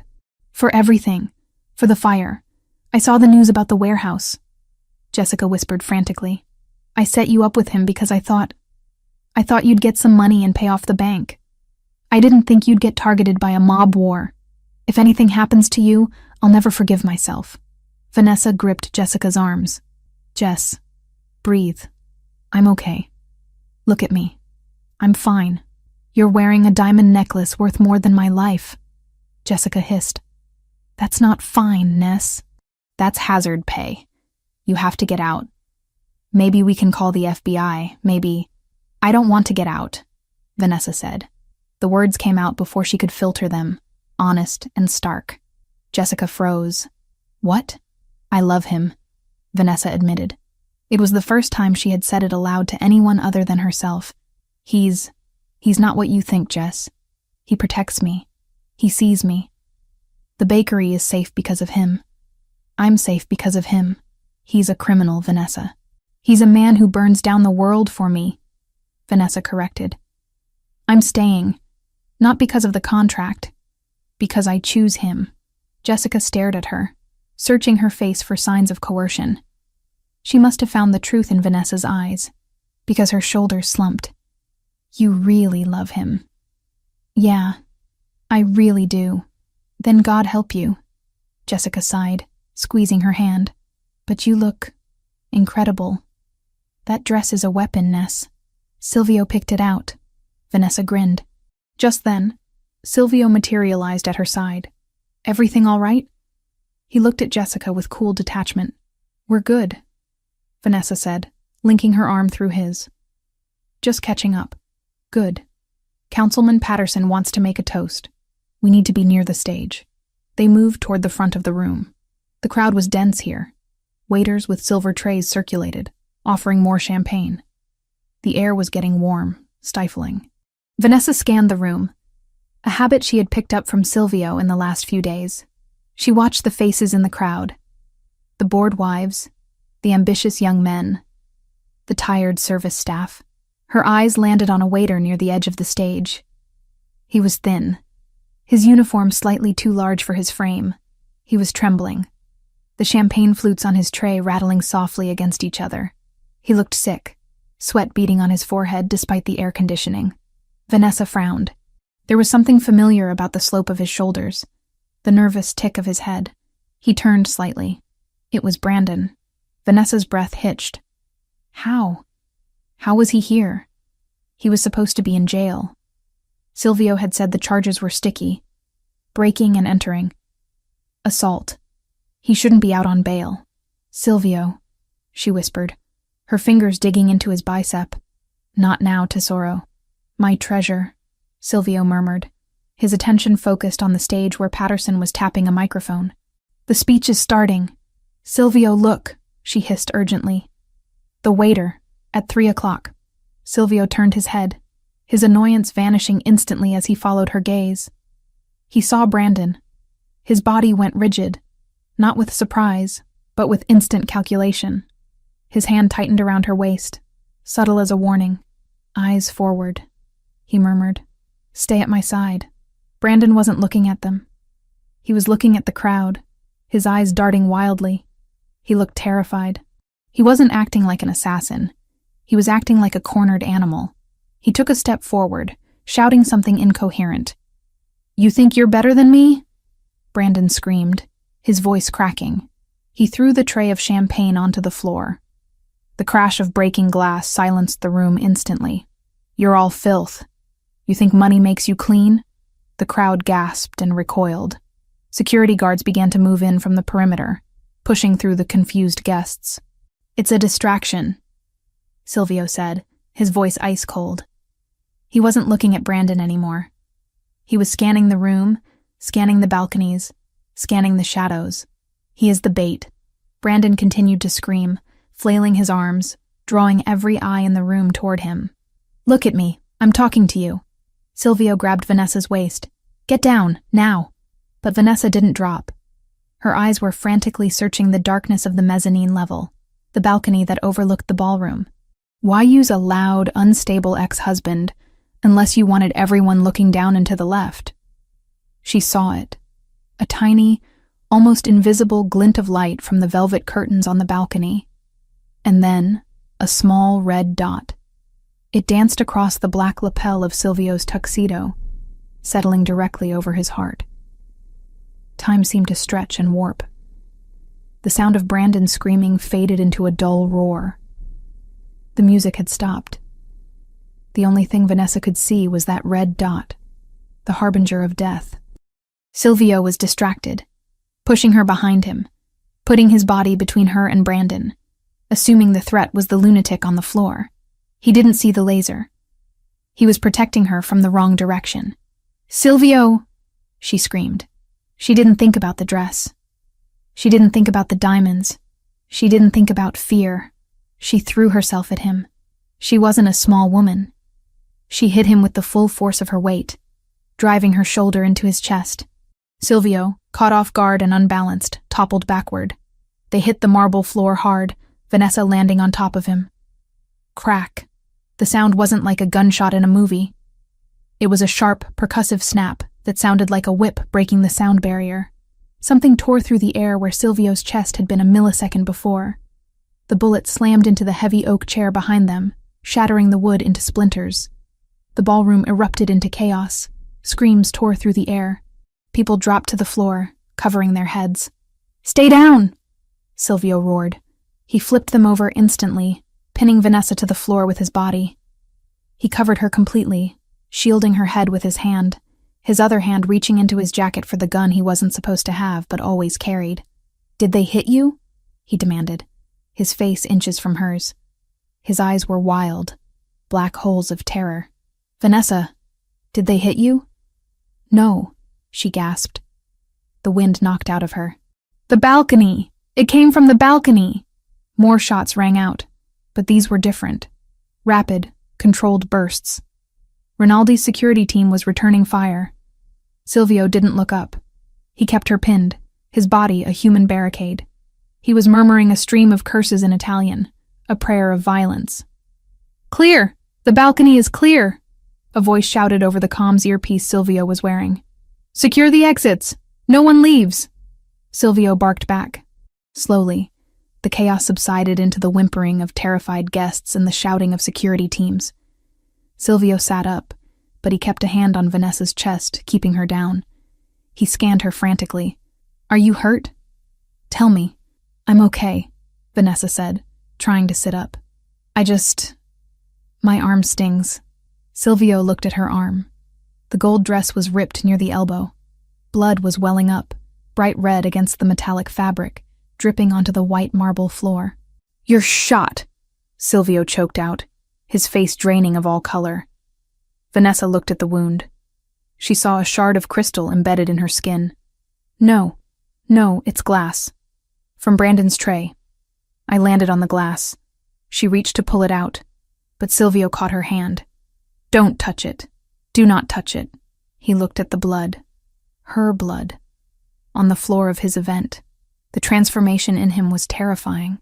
The concern vanished, replaced by a cold, demonic rage that made the temperature in the room seem to drop 10 degrees. He stood up, pulling Vanessa with him, but keeping her tucked into his side so tightly it hurt. He looked across the room. Brandon was on the ground, zip-tied again, pinned by 2 guards. He was sobbing, shouting that he didn't know about the gun, that they forced him, that he just wanted his debt cleared. Silvio didn't even look at him. He looked up at the balcony where his men were dragging a body away. The sniper. "Marco," Silvio said. His voice wasn't loud, but it carried. Marco appeared, looking grim. "Boss, we got the shooter. Albanian contractor. He's dead. Brandon is in custody. We're locking down the hotel." "Get the car," Silvio ordered. "Take Vanessa to the house. Get the doctor." "Silvio, I'm fine," Vanessa protested, though her arm was throbbing nastily. "It's just a cut." Silvio turned to her. He took her face in his hands. His fingers were trembling. "You pushed me," he whispered, as if he couldn't quite process the information. "You saw the laser. You pushed me. You were looking the wrong way," she said, her voice shaking now that the adrenaline was fading. "You took a bullet for me. It missed. It missed because you moved me. If you had been a second slower." He closed his eyes, taking a shuddering breath. When he opened them, the humanity was gone. Go with Marco. I have work to do. What work? Vanessa asked, fear gripping her again. Silvio, don't do anything stupid. The police are coming. The police can have the mess, Silvio said. He looked at the blood on her arm again. The Albanians sent a clown to distract me and a coward to kill me. And they made you bleed. He kissed her forehead. It felt like a goodbye. Go home, Vanessa. Wait for me. Silvio. He turned away. He walked toward where Brandon was being held. The look on his face promised a violence so profound that even his own men stepped back as he approached. Marco gently took Vanessa's uninjured arm. Come, Signora. Ma'am, we must go. Now. Vanessa let herself be led away, her gold dress trailing through the debris of the ruined gala. She looked back one last time. Silvio was standing over Brandon, looking down at him with the detached curiosity of an executioner. He wasn't yelling. He was just standing there, radiating death.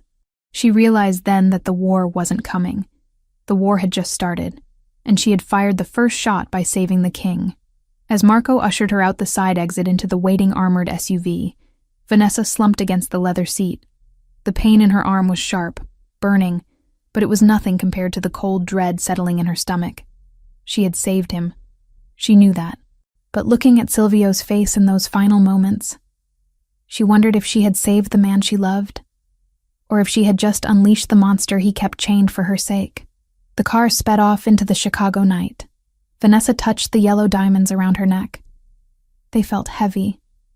They felt like a target, but as she looked at her blood staining the gold fabric of her dress, she tightened her jaw. Let them come. She thought fiercely. Let them try. She wasn't the baker anymore. She was the woman who had tackled a mafia don to save his life. And if Silvio was going to burn the city down for her, she would be there to hand him the matches. The silence in the penthouse was not peaceful.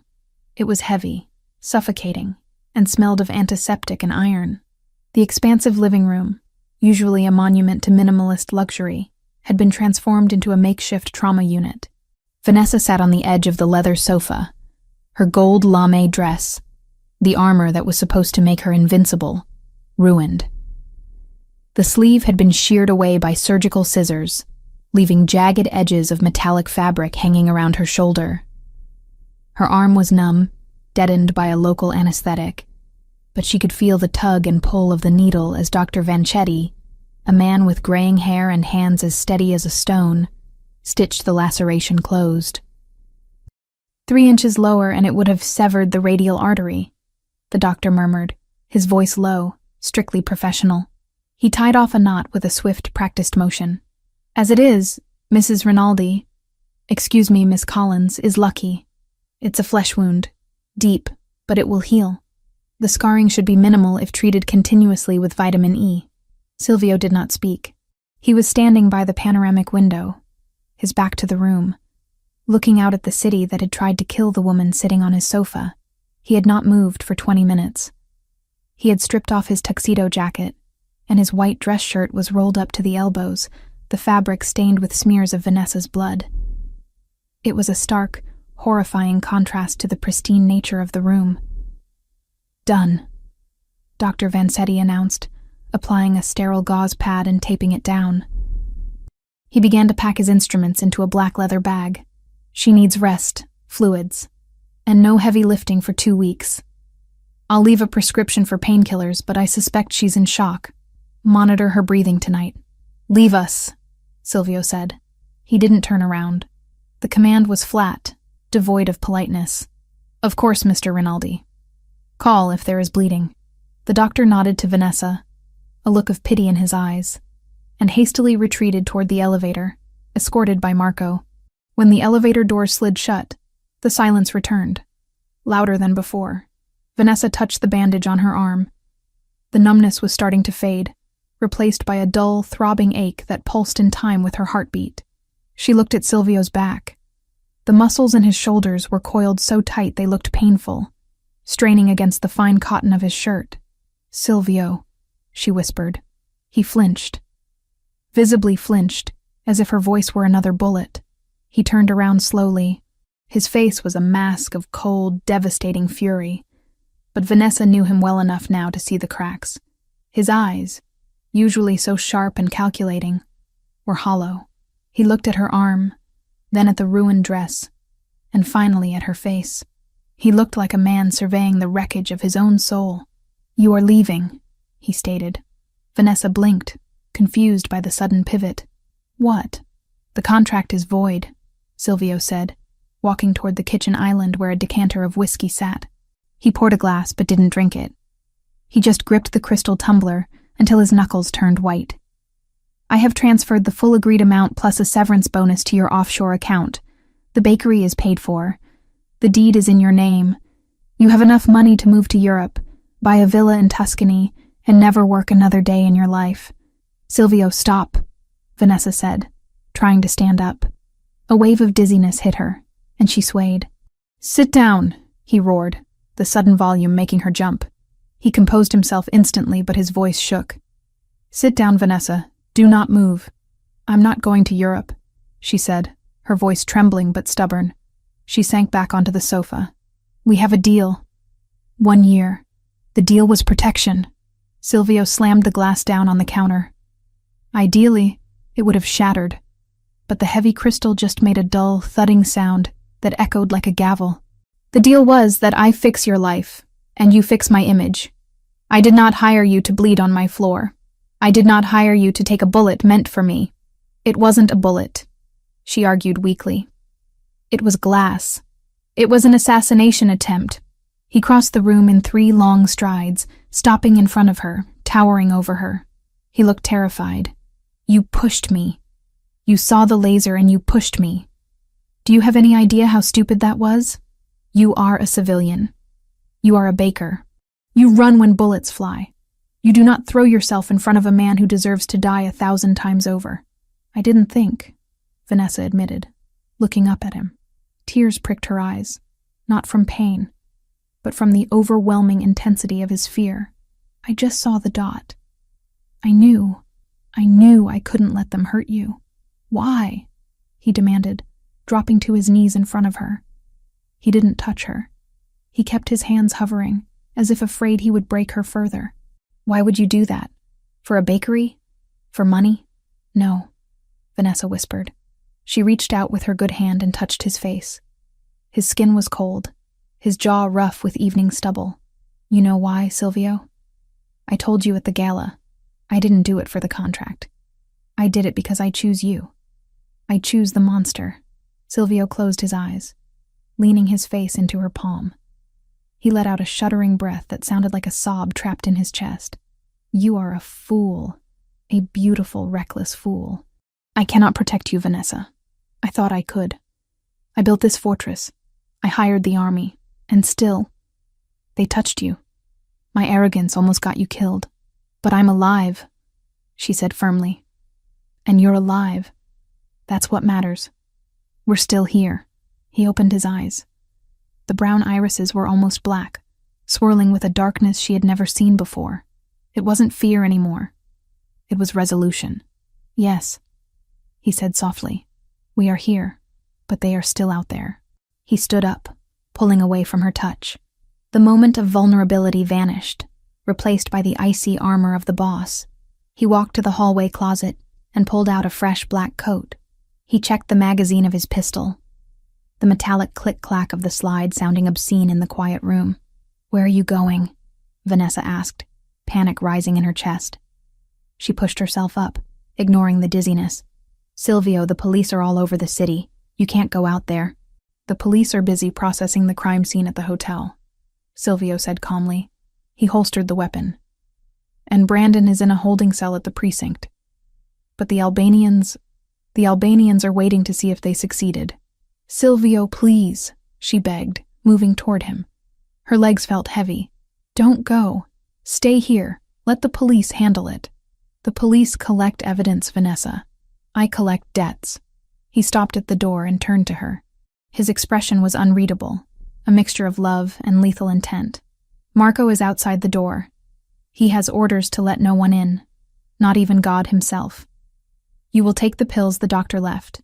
You will sleep, and when you wake up, The world will be clean. Silvio, she cried out as he opened the door. He paused. I love you, Vanessa. That is why I have to finish this. The door clicked shut. The lock engaged with a heavy thud. Vanessa was alone in the glass cage, the scent of her own blood still lingering in the air. The warehouse district on the south side of Chicago was a graveyard of industry. Rusted skeletons of old factories loomed against the night sky, their broken windows like hollow eyes staring out at the river. The wind howled through the alleyways, carrying the smell of rot and gasoline. Inside Warehouse 4B, the atmosphere was frozen. A single industrial light hung from the ceiling, casting a harsh, yellow cone of light onto the concrete floor. In the center of the light, kneeling on the damp ground, was Brandon. He was still wearing the waiter's uniform from the gala, though it was now torn and stained with sweat and grime. His hands were zip-tied behind his back. His face was swollen, a map of bruises from where security had subdued him. He was weeping, a low, pathetic sound that echoed off the metal walls. Standing in the shadows were three men. They were not Italians. They were tall, broad, with harsh features and cold eyes. The Albanians. Their leader, a man named Luca, stood with his arms crossed, smoking a cigarette. He looked impatient. Where is he? Luca growled, checking his watch. He said midnight. It is midnight. Maybe he is dead, one of his men sneered. Maybe the shot didn't miss.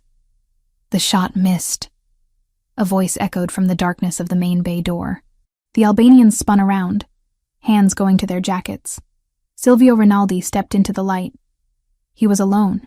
He walked with a casual, terrifying confidence, his hands open at his sides.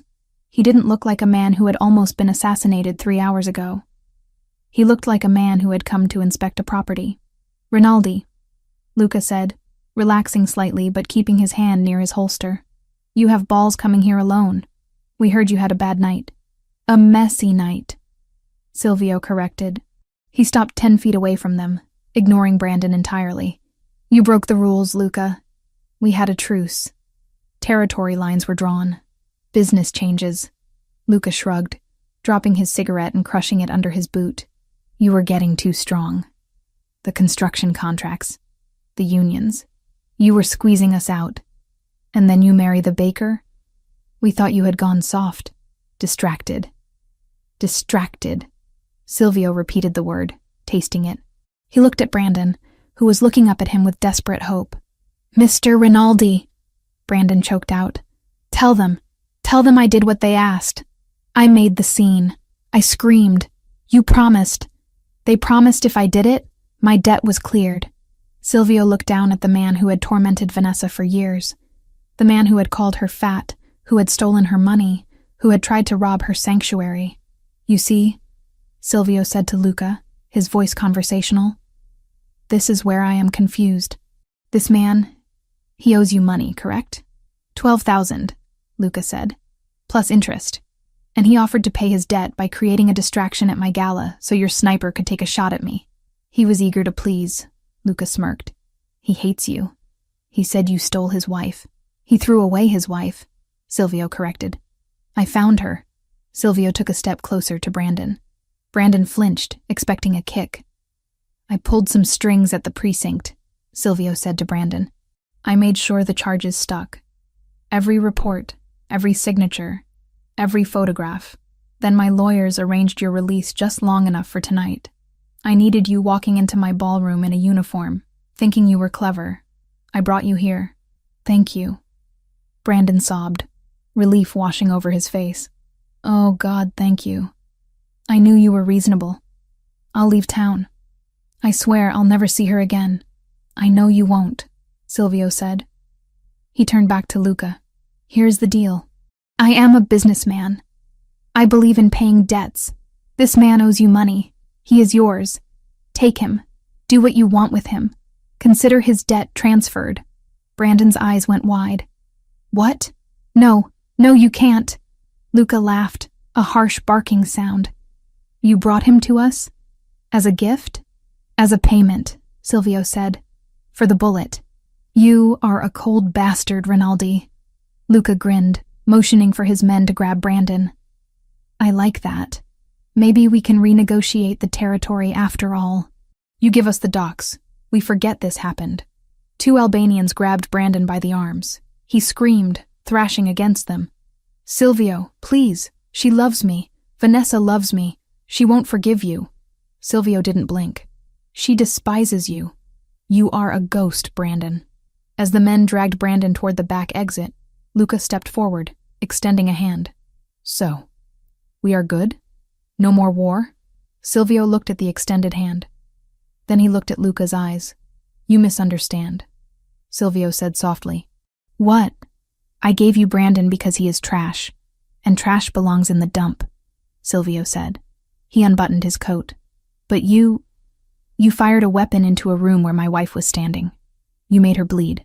Luca's smile faltered. He saw the shift in Silvio's eyes, the total absence of humanity. He reached for his gun. He was too slow. Silvio drew his weapon with a speed that blurred in the yellow light. Bang, bang.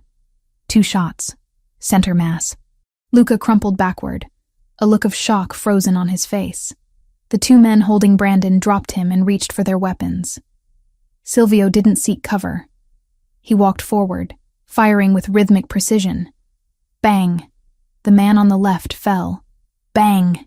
The man on the right spun around, clutching his shoulder, and Silvio finished him with a second shot to the head. Silence returned to the warehouse, broken only by Brandon's hyperventilating sobs. Silvio stood over the bodies. He checked them, kicking the guns away. Then he turned to Brandon, who was curled in a fetal position on the floor, surrounded by corpses. Please, Brandon whispered. Please don't kill me. Silvio holstered his gun. He adjusted his cuffs. I told you, Silvio said, his voice echoing in the vast space. I am not going to kill you. I gave you to them. They are dead now, but your debt remains. He walked toward the exit. Wait, Brandon screamed. You can't leave me here. The police. The bodies. They'll think I did it. I'm the only one alive. Silvio paused at the door. He didn't look back. Exactly, Silvio said. The police will find a drug deal gone wrong. 3 dead Albanian mobsters. And 1 man holding the bag, with his fingerprints all over the scene and a motive a mile wide. You won't go to jail for robbery, Brandon. You're going to prison for triple homicide. You'll never see daylight again. Silvio! Brandon screamed, his voice cracking into madness. Silvio! Silvio walked out into the cold Chicago night. He took out his phone and dialed a number. Detective, Silvio said calmly. I have an anonymous tip about a shooting at the old shipyard warehouse. Yes, it sounds like a gang dispute. You might want to hurry. He hung up. He tossed the burner phone into the river. He looked at his hands. There was no blood on them, but he could feel the weight of the souls he had just dispatched. He didn't care about the Albanians. He didn't care about Brandon. He only cared about the drop of blood on the gold dress. He got into his car. Home, he told the driver. The sun was rising over Lake Michigan, painting the sky in bruises of purple and orange. The light filtered through the sheer curtains of the guest bedroom. No, her bedroom.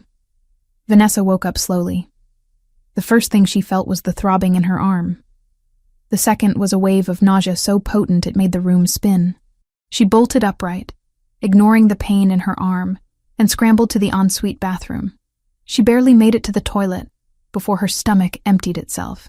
She knelt there on the cold tiles, shivering, heaving until there was nothing left. She flushed the toilet and slumped back against the wall, wiping her mouth with a trembling hand. Flu, she whispered to herself. It's just the flu, or shock, but deep down, in a quiet, instinctual part of her brain, she knew it wasn't the flu. She counted the days in her head. She was late, 2 weeks late. With everything happening, the contract, the fire, the gala, she hadn't even noticed. Vanessa, Silvio's voice came from the bedroom. It was rough, tired. In here, she croaked. Silvio appeared in the doorway. He had showered. His hair was damp, and he was wearing gray sweatpants and a white t-shirt. He looked human, vulnerable. He saw her on the floor and was at her side in an instant. Are you sick? Is it the wound? Is it an infection? He reached for her forehead, his hand cool against her skin. I'm okay, she said, leaning into his touch.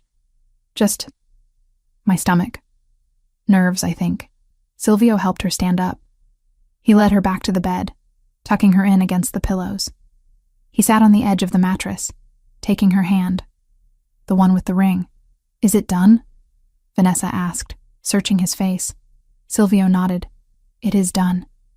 The Albanians will not bother us again. Their organization has been dismantled. And Brandon? She asked. It was a whisper. Brandon is with the police, Silvio said. He didn't smile, but there was a grim satisfaction in his eyes. He was found at the scene of a very violent crime. He will be spending the rest of his life in maximum security. He can never hurt you again. Vanessa let out a breath she felt like she had been holding for years. The boogeyman was gone. And you? She asked. Are you okay? Silvio looked down at their joined hands. I am a man who kills, Vanessa. I made peace with that a long time ago. But last night I killed because they hurt you. And that felt different. It felt righteous. He looked up at her, his dark eyes vulnerable.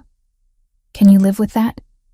Can you live with a man who has blood on his hands, as long as it is not yours? Vanessa looked at him. She saw the exhaustion, the fear of rejection, the desperate love he was trying to hide. She thought about the nausea in her stomach. She thought about the baby that might be growing inside her, a child made of light and shadow. She reached out and traced the line of his jaw. I told you, Silvio, she said softly.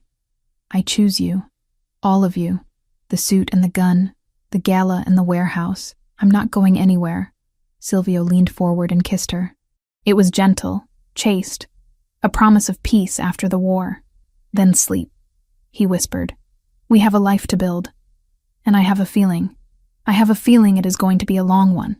Vanessa closed her eyes, the morning sickness fading into a dull background noise. She was safe. She was loved. And for the first time in her life, she was exactly where she belonged. 8 months had passed since the night the warehouse floor was stained with retribution, but the Chicago skyline remained the same, a jagged range of steel and glass piercing the autumn sky. What had changed, however, was everything else. Sweet Haven had reopened, scarred but standing, with a temporary kitchen built inside a leased storefront while a new warehouse rose from ash. Vanessa's grandmother had cried when Vanessa placed the first warm loaf into her hands again, proof that their legacy hadn't been burned out of the world. Jerry still drove the deliveries on Tuesdays, stubbornly refusing to quit. Silvio had quietly paid his lost wages and made sure Jerry's children would never go without. Vanessa stood in the center of the bridal suite at the Rinaldi estate, a sprawling mansion on the shores of Lake Michigan that made Silvio's penthouse look like a bachelor pad. She stared at her reflection in the gilded trifold mirror, one hand resting protectively on the swell of her stomach. At 8.5 months pregnant, she felt less like a bride and more like a planet in orbit. But the woman staring back at her was unrecognizable from the terrified baker who had worn a burgundy dress to a blind date nearly a year ago. This woman was substantial. She was radiant. She was formidable. Hold still, Ness, or I'm going to stick you with this pin, Jessica warned, kneeling on the floor surrounded by layers of ivory silk. I can't help it. Vanessa laughed, a rich, throaty sound. He's kicking again. I think he knows today is a big day. He wants to walk down the aisle himself. He can wait, Jessica muttered around a mouthful of pins. She stood up, smoothing the skirt of the custom gown. There, perfect. Look at you. Vanessa looked. The dress was a masterpiece of engineering and art, designed specifically to accommodate her heavily pregnant form without hiding it. It wasn't a tent. It was a celebration. The bodice was encrusted with thousands of tiny pearls that transitioned into a flowing silk skirt that draped over her bump like water over a stone. The neckline was deep, framing the yellow diamond necklace, the collar, as Silvio called it, that she hadn't taken off since the gala. It fits, Vanessa whispered. Of course it fits, Jessica said, stepping back to admire her handiwork. It was made for you. Just like this life. Jessica walked over to the side table and poured 2 glasses of sparkling cider. She handed one to Vanessa. To the CEO of Sweet Haven Enterprises. Vanessa took the glass, shaking her head. I still can't believe we opened the third location last week. The numbers from the franchise in the loop are insane, Jess. You're a genius manager. I just organized what you built, Jessica corrected, her eyes shining with genuine pride. You created the recipes. You created the soul of the place. I just make sure the trucks run on time, and the money gets counted. Speaking of trucks, did you see the new delivery fleet? The logo looks amazing. I saw them. Vanessa smiled. Silvio insisted on armoring them, didn't he? The suspension looks heavy. He says it's for potholes. Jessica smirked. But we both know those croissant vans could survive a tactical strike. He doesn't take chances with you or your business anymore. No, Vanessa agreed softly, rubbing her thumb over the condensation on the glass. He doesn't. The door to the suite opened without a knock. Jessica spun around, ready to scold whoever was interrupting. But the words died in her throat. Silvio Rinaldi stood in the doorway. He was breathtaking. He wore a tuxedo of midnight blue, so dark it appeared black, with a velvet lapel that caught the light. His hair was trimmed sharp, his jaw freshly shaven, and he carried himself with the regal, predatory grace of a king entering his court. But it was his eyes, those dark, intense eyes, that sucked the air out of the room. They locked onto Vanessa and didn't let go. You can't be here, Jessica shrieked, waving her hands. It's bad luck. You're not supposed to see the bride before the altar. Silvio didn't even glance at her. He walked into the room, his gaze fixed on Vanessa, as if she were the only source of gravity in the universe. I make my own luck, Silvio said, his voice a low rumble that vibrated in Vanessa's chest. And I needed to see her. Jessica looked between them, saw the electricity arcing across the room, and sighed. Fine. I'll give you 2 minutes. But if the cake collapses, I'm blaming you, Rinaldi. She grabbed the bottle of cider and slipped out the door, closing it softly. Silvio stopped a foot away from Vanessa. He didn't touch her immediately. He just looked. He scanned her from the pearl-encrusted bodice to the swell of her belly, down to the hem of the silk skirt, and back up to her face. His expression wasn't just love. It was reverence. It was the look of a man witnessing a miracle. Vanessa, he breathed. Hi, she whispered, suddenly shy under the intensity of his inspection. Do I look okay? I feel huge. You look... Silvio struggled for the word, shaking his head. He closed the distance and fell to his knees. Vanessa gasped as the most feared man in Chicago, the boss who controlled the docks and the unions, knelt on the floor in his custom tuxedo, disregarding the pristine fabric. He placed his large, warm hands on either side of her stomach. You look like life, he said, pressing his forehead against her bump. You look like everything I ever wanted and never thought I deserved. The baby kicked hard against his cheek. Silvio laughed, a sound of pure, unadulterated joy that he reserved only for this room, only for them. He is strong, Silvio murmured, kissing the silk covering her belly. He is ready to fight the world. He better be ready to sleep through the night first, Vanessa teased, threading her fingers through Silvio's dark hair. Silvio, stand up. You're going to ruin your knees. He stood, towering over her again, and cupped her face in his hands. His thumbs brushed over her cheekbones. Are you happy? He asked, his eyes searching hers for any trace of the fear that used to live there. Is this what you want? There is still a car waiting out back. You can run. You can take the money in the bakery and leave the danger behind. Vanessa covered his hands with hers. Silvio, look at me. He held her gaze. I have a business that I built. I have a best friend who runs it. I have a son kicking my bladder. And I have you. Why would I run from the only place I've ever felt safe? Because I am a dangerous man, he reminded her. Because my world has sharp edges. And I have armor, she said, nodding to the dress, then to the ring, and finally to her heart.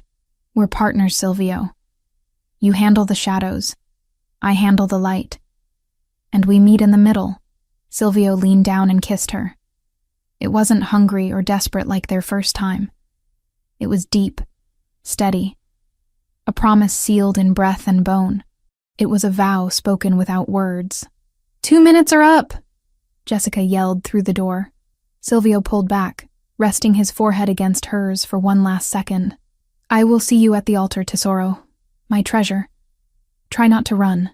I can't run, she laughed, patting her stomach. I can barely waddle. Silvio smirked, that arrogant, charming tilt of his lips returning. Then waddle to me. I will be waiting. The ceremony was held in the estate's sunken garden, a marvel of landscape architecture surrounded by high stone walls covered in ivy.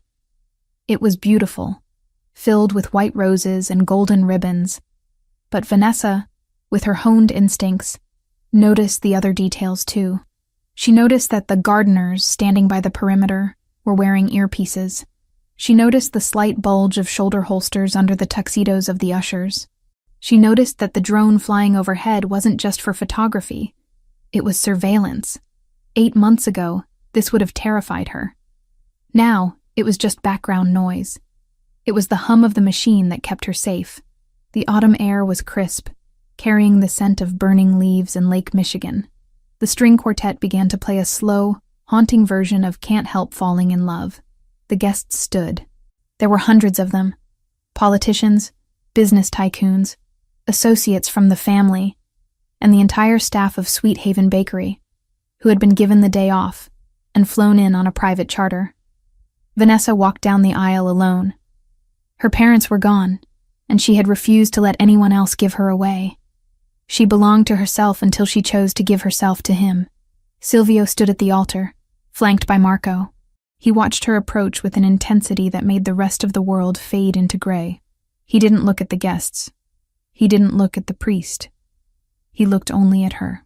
She was halfway down the aisle when the sound tore through the serenity of the garden. The high-pitched wail of tires locking against asphalt echoed from the main driveway just beyond the garden wall. It was followed by the roar of an engine revving aggressively. The reaction was instantaneous.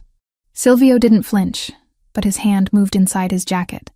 Marco stepped forward, shielding Silvio.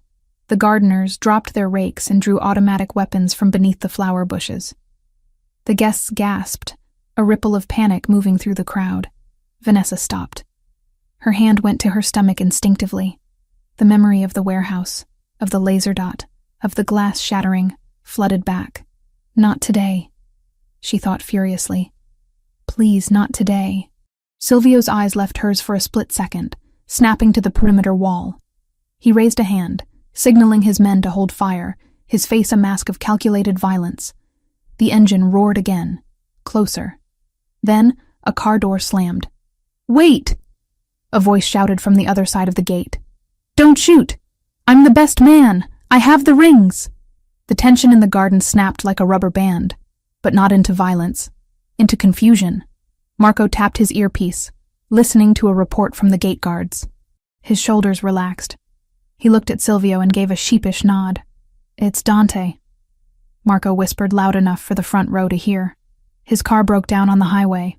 He borrowed a delivery scooter to get the rings here, then hitched a ride with the caterer's late van. He told the driver to floor it." Silvio let out a breath, his hand coming out of his jacket empty. He looked at Vanessa. She stood frozen in the middle of the aisle. Then, she started to laugh. It started as a giggle and bubbled up into a full, belly-shaking laugh that relieved the pressure in the air. "It's okay," Vanessa called out to the terrified guests. "It's just the rings. Nobody is dying today." The gate burst open, and Dante, Silvio's youngest cousin, ran in, disheveled, holding a velvet pillow. I'm here. Don't kill me, boss." Silvio shook his head, a wry smile touching his lips. He stepped down from the altar, ignoring protocol again, and walked to where Vanessa stood. "Are you okay?" he asked, taking her hands. "I'm fine," she said, wiping a tear of laughter from her eye. "Just never a dull moment with you, is there?" "Never," he promised. "Shall we finish this before anyone else decides to crash the gates? Please." They walked the rest of the way together. The vows were short. They didn't need flowery poetry. They had already proven their devotion in blood and ink. "I, Silvio, take you, Vanessa, to be my wife, to protect you when the world burns, to honor you when the silence falls, To love you until my last breath leaves my body. I, Vanessa, take you, Silvio, to be my husband, to stand with you in the shadows, to be your anchor in the storm, to love you and the family we are building forever. When Silvio slid the simple gold band onto her finger, next to the massive diamond, Vanessa felt a sense of completion so profound it made her lightheaded. By the power vested in me, the priest said, looking slightly relieved that no shootout had occurred, I pronounce you husband and wife. You may kiss the bride. Silvio didn't wait. He pulled her close, mindful of the baby, and kissed her with a passion that made the guests cheer. It was a kiss of victory. They had won. The ex was gone. The rivals were dead. The empire was secure. The reception was a blur of golden light, jazz music, and enough food to feed an army. The ballroom of the estate was decorated with thousands of candles, casting a warm glow over the revelry. Vanessa sat at the head table, her feet throbbing but her heart full. She watched Jessica dancing with Marco, laughing as the stoic bodyguard tried to keep up with her energy. She watched her bakery staff eating lobster and drinking champagne, treated like royalty. You look tired, Silvio murmured, leaning close to her. His hand rested on the back of her chair, his fingers idly playing with the stray curls at the nape of her neck. Happy tired, she corrected. My feet are plotting a mutiny, though. We can leave, he offered immediately. I can clear the room in 5 minutes. And miss the cake? Vanessa pointed to the massive 5-tier confection in the center of the room, a creation from her own bakery, designed by her top pastry chef. Absolutely not. I need to see if the buttercream held up. Always the baker, Silvio chuckled, kissing her temple. Come, dance with me. 1 song, then we cut the cake. He helped her up. She felt heavy, her center of gravity shifted, but Silvio held her as if she were weightless. They moved to the dance floor. The band slowed the tempo, playing a soft, instrumental jazz ballad. Silvio pulled her close, leaving space for the baby between them. They swayed gently. You did it, Vanessa whispered against his lapel. You gave me the fairy tale. A slightly twisted, dark mafia fairy tale, but a fairy tale nonetheless. You wrote the story, Vanessa, he said seriously. I just provided the setting. You are the one who turned a contract into a life. I love you, Silvio. I worship you, Vanessa. She closed her eyes, resting her head on his shoulder, letting the music wash over her. She felt the baby shift again, a low, deep pressure. Then she felt something else. A sharp, distinct pop low in her abdomen, followed immediately by a gush of warmth. Vanessa stopped moving. Her eyes snapped open. Silvio, she said, her voice strangled. He stopped instantly. What is it? Are you in pain? The cake, she said, looking down at the puddle of clear fluid rapidly expanding on the marble floor beneath her gold dress. We're going to have to skip the cake. Silvio followed her gaze. He stared at the water. For a second, the ruthless Mafia Boss looked completely, utterly panicked. Is that my water? Vanessa confirmed, gripping his lapel tighter as a contraction hit her. Not a practice one, but a real, tightening cramp that stole her breath. It's time. The transformation in Silvio was instantaneous. The panic vanished, replaced by tactical command mode. Marco! He roared over the music. The music cut out. The room went silent. Get the car. Call the hospital. Tell Dr. Vanzetti to prep the delivery suite. Silvio barked orders as he scooped Vanessa up into his arms. Silvio, I can walk, she protested, though another contraction made her wince. You are in labor. You do not walk, he stated, striding toward the exit. Out of my way! Move! The guests parted like the Red Sea. Jessica came running up, her face pale. Is it the baby? It's the baby! Vanessa called out over Silvio's shoulder, actually laughing despite the pain. Jess! Save me a slice of cake! Go! Go! Jessica shouted, clapping her hands. Silvio carried her out of the ballroom, down the grand steps, and into the waiting limousine that Marco had already pulled up. He settled her in the back seat, shouting at the driver to drive. As the car sped away, leaving the party behind, Vanessa gripped Silvio's hand. The pain was intensifying, coming in waves. Breathe, Silvio coached, looking more stressed than he had during the shootout. In and out, just like the class. You hated the class, she panted. I hated the pillows, he corrected, wiping sweat from her forehead with his silk handkerchief. The breathing was logical. You are doing great, Tesoro. My treasure. We will be there in 10 minutes. Silvio, she gasped as the contraction peaked. If I break your hand, I'm sorry. Break it, he offered, offering his other hand too. Break whatever you need. Just bring our son to me. The labor was long. It was messy. It was agonizing. It was nothing like the movies. For 6 hours, Vanessa fought. She sweated, she cursed, she cried. And through every second of it, Silvio was there. He didn't leave the room. He didn't look away. He held her hand. He fed her ice chips. He let her scream into his shoulder. He was her anchor in the storm of biology that was taking over her body. When the final moment came, when the doctor said it was time to push, Silvio was right beside her head, whispering encouragement in Italian, his voice thick with emotion. You are a warrior, he told her. You are the strongest thing on this earth. One more, Vanessa. Just one more. With a final guttural cry that ripped from her throat, Vanessa gave everything she had left. And then, the sound changed. A thin, high-pitched wail filled the room. Vanessa collapsed back onto the pillows, sobbing with exhaustion. Is he okay? He is perfect, the doctor announced. Silvio watched as the nurses cleaned the infant. Tears were streaming down his face, unashamedly.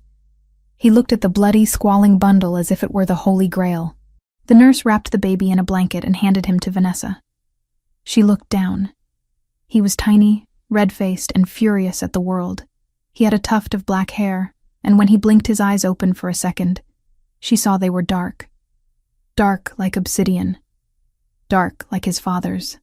Hi, she whispered, touching his tiny fist. Hi, little one. Silvio leaned over the bed, his presence encompassing them both. He reached out a trembling finger and stroked the baby's cheek. The baby turned his head toward the touch. A son, Silvio whispered, his voice cracking. Alessandro. We will call him Alessandro. Alessandro Rinaldi. Vanessa tested the name. It sounded strong. It sounded like a legacy. I like it. Silvio kissed her, tasting of salt and joy. Thank you. Thank you for this life. Thank you for him. 3 days later, Vanessa stood on the balcony of the penthouse, the same balcony where she had once stood in a silk robe, terrified of the future. The city of Chicago lay spread out below them, a grid of lights twinkling in the twilight. She held Alessandro in her arms.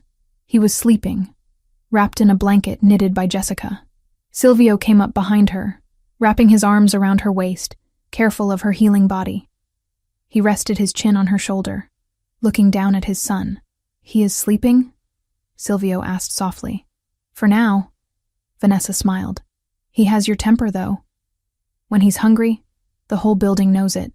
Good, Silvio said. He will need a loud voice to lead this family one day. Vanessa leaned back into him. You know, a year ago, I was serving pasta and dodging a man who called me worthless. I was counting pennies to pay rent. I thought my life was over. And now, Vanessa looked at the reflection in the glass door. She saw a woman who had walked through fire and come out forged in gold. She saw a mother holding the future in her arms. She saw a wife held by a man who would tear down the sky to keep her dry. Brandon was gone, rotting in a cell, a forgotten memory. The Albanians were a ghost story told to frighten new criminals. Sweet Haven was an empire of sugar and flour. Now, Vanessa said, turning her head to kiss her husband. Now, I think the contract was the best deal I ever made. Silvio smiled, the dangerous, possessive smile of the Mafia Boss, softened by the love of a father. It was not a contract, Vanessa, he whispered, tightening his hold on his world. It was destiny. Below them, the city moved on, unaware of the kings and queens watching from above. But in the penthouse, surrounded by glass and steel and love, the Rinaldi family had finally, truly, come home.